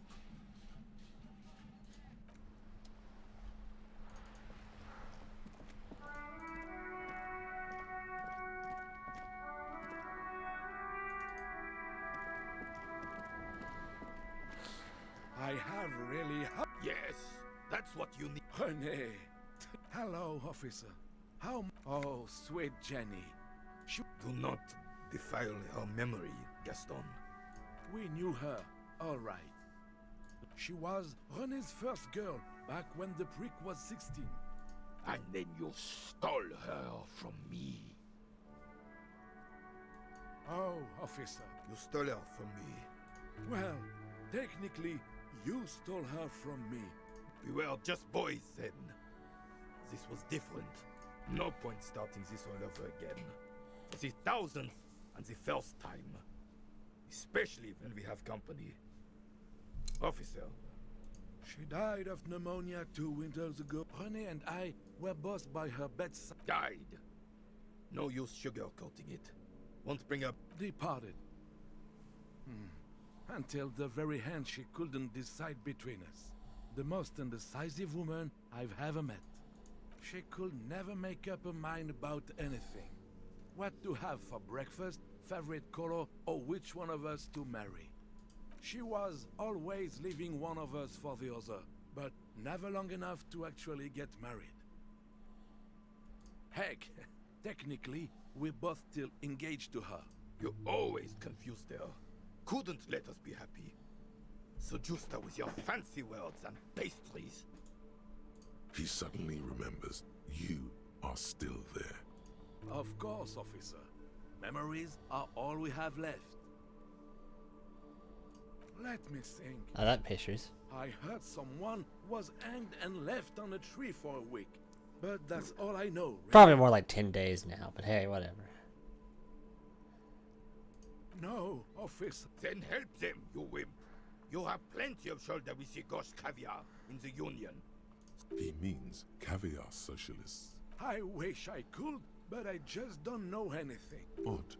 He doesn't seem to be lying, but there's something off here. I'm not even anyone. Of course he's holding back. His mouth is so full of Union prick he can't even speak properly. Can I at least finish my fucking sentence before you piss on it? Is that okay, René? I'm not anyone important in the Union. I just know Evrard. Everyone in Martinez knows the Clare brothers. I taught these boys human studies and history in the gymnasium. Gymnasium. I love that word. What do you know about history? You never witnessed history. Only heard about it years later, when it had already moved on. You don't know history. The old soldier mumbles something under his breath and turns to face the sea. There he stands, proud, rigid and alone, like a cracking marble statue. Let's try not to get caught in a crossfire. Oh, in many ways, yes. Like an honorary member. I attend meetings and parties. Oh, yes. Not in the technique. So that's what it was before. Him hiding something. He tries to make it look like he's a big deal in the Union. He doesn't know anything. Of course he's not a member. He's not a member of anything. I knew I hate the socialist rabble. But even siding with them is better than living your entire life on the fence. Never committing to anything. Pick a damn side already. Writing work mostly. Occasionally, he needs something written, and I happen to have a way with words, people say. Oh, nothing official, I assure you. Just essays for the newspapers. About Martinez and how things are and how they could be. Evrard and I have these long talks where... Well, he tells his little penman exactly what to say. It's commie propaganda, plain and simple. You should be ashamed of yourself. I don't even consider myself a regular socialist. Politics is not really something I involve myself in, officer.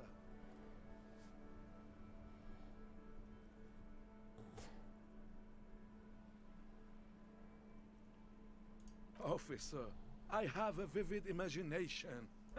And like... He just fluffs it up. Of course. Don't sink into anything. Don't sink into any fight. Only sink into your couch. I prefer highly adaptable myself. Has a better ring to hit, don't you think? Come on, you.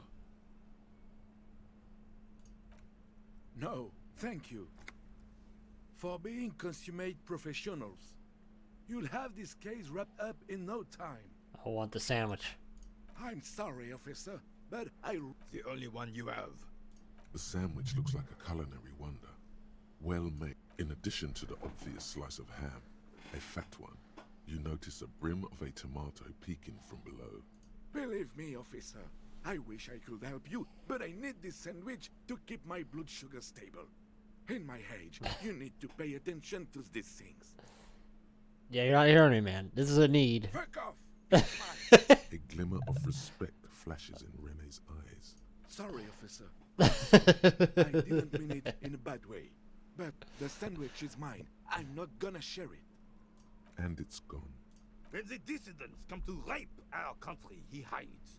But try to get a bite of his dear sandwich and he gets claws? You're a special kind of vermin, Gaston.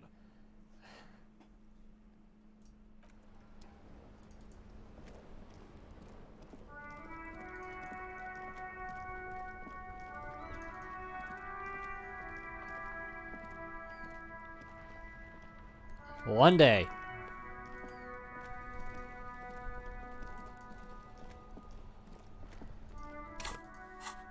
There is a quick save. You're correct. However, I have only time for one more thing.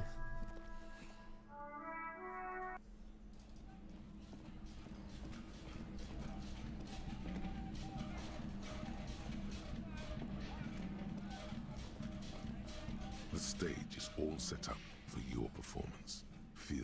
You feel a little dizzy. So, are you ready for your thing now? Let me know when I should turn on the karaoke carousel.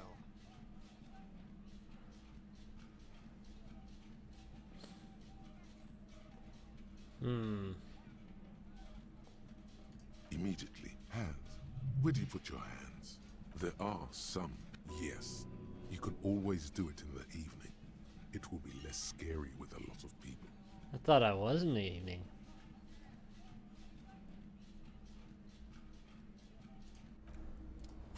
Not that I really care, but we're gonna do it anyway. Let's see how lucky I am. All set up. You feel. So, are you ready for your... The air is thick with anticipation. The tape clicks into the carousel, and then the music starts. Sing with them with the flashlight in hand.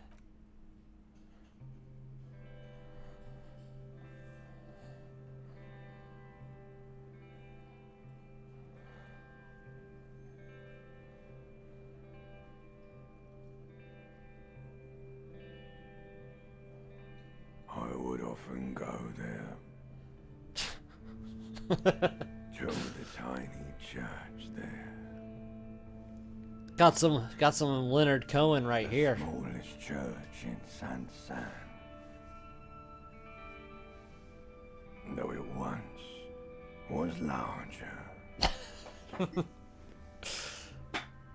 How the real may rest there. Down through the mist there.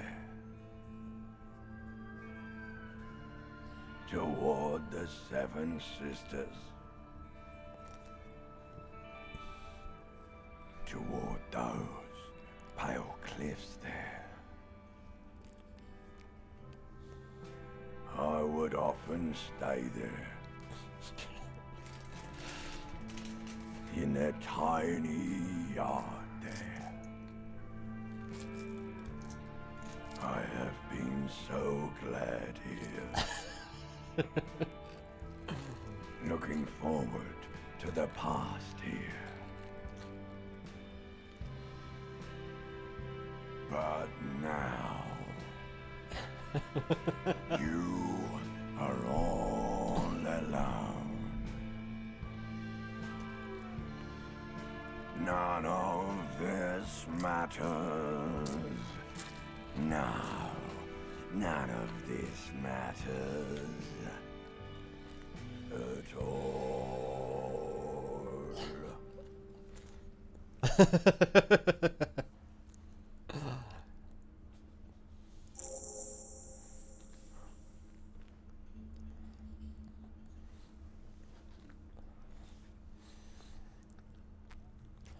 Thank you, reptiles. Not bad. Yes, not bad at all. Thank you, ancient reptilian brain. No reply. There is silence now in the deep where the voice came from. It has receded into you to return only in dreams and nightmares. Okay, yes. I'm going to unplug the microphone, so you can get off the stage now.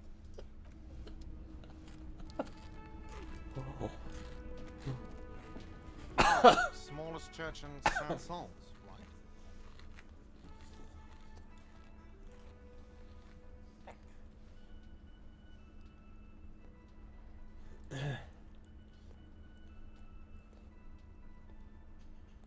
Cool. Now, what can I do for you? Goodbye. What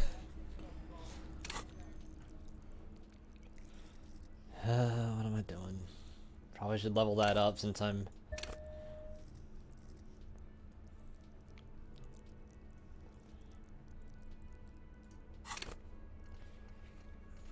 What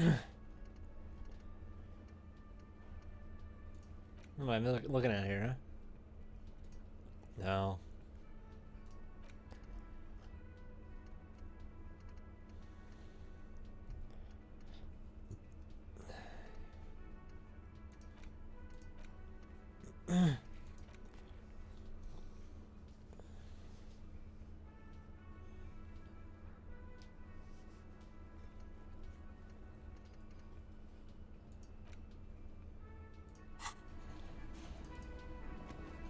Oh, hello, dear.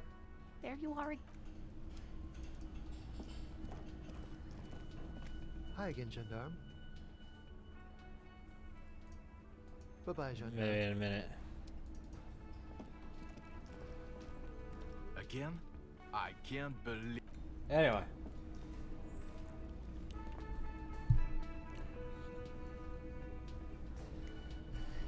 So, I guess I should save the game.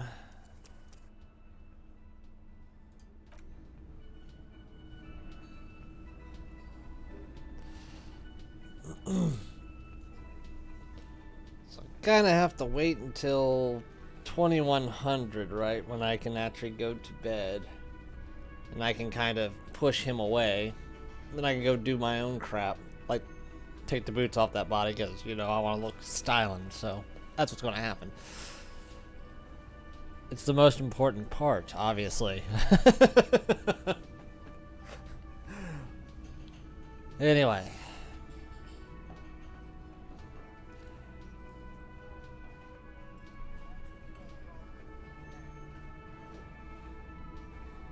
Well, if that's the way it is, we'll deal with it tomorrow because I don't think I have a whole lot of time right now. But, I'll have plenty of time tomorrow.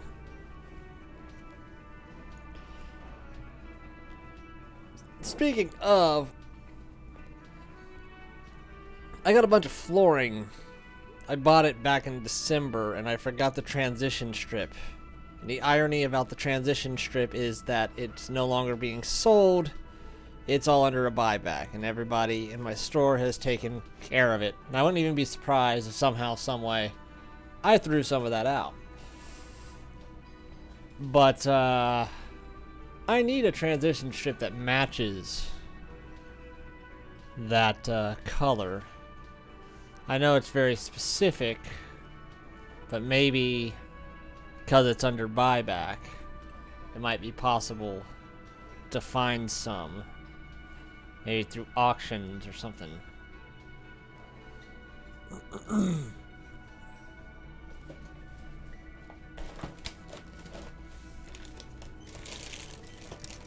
I didn't have the autosave, but alright.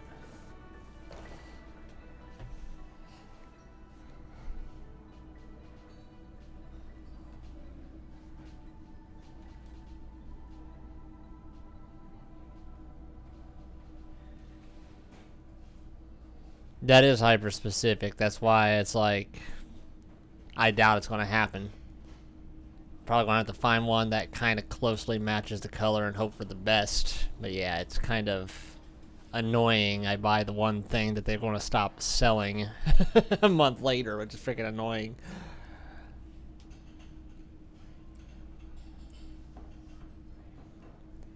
But most of the time when they do buybacks, they just credit the company and they tell you to pitch it. So I don't know if any of them actually sent it back to the vendor or at least had them distribute it somewhere or not, but oh, I don't know. Either way, figured I'd ask just in case. So alright, anyway, I gotta get out for the night. So I'll probably be back tomorrow. I don't think I have anything better to do. So. Alright. Till then. See you later.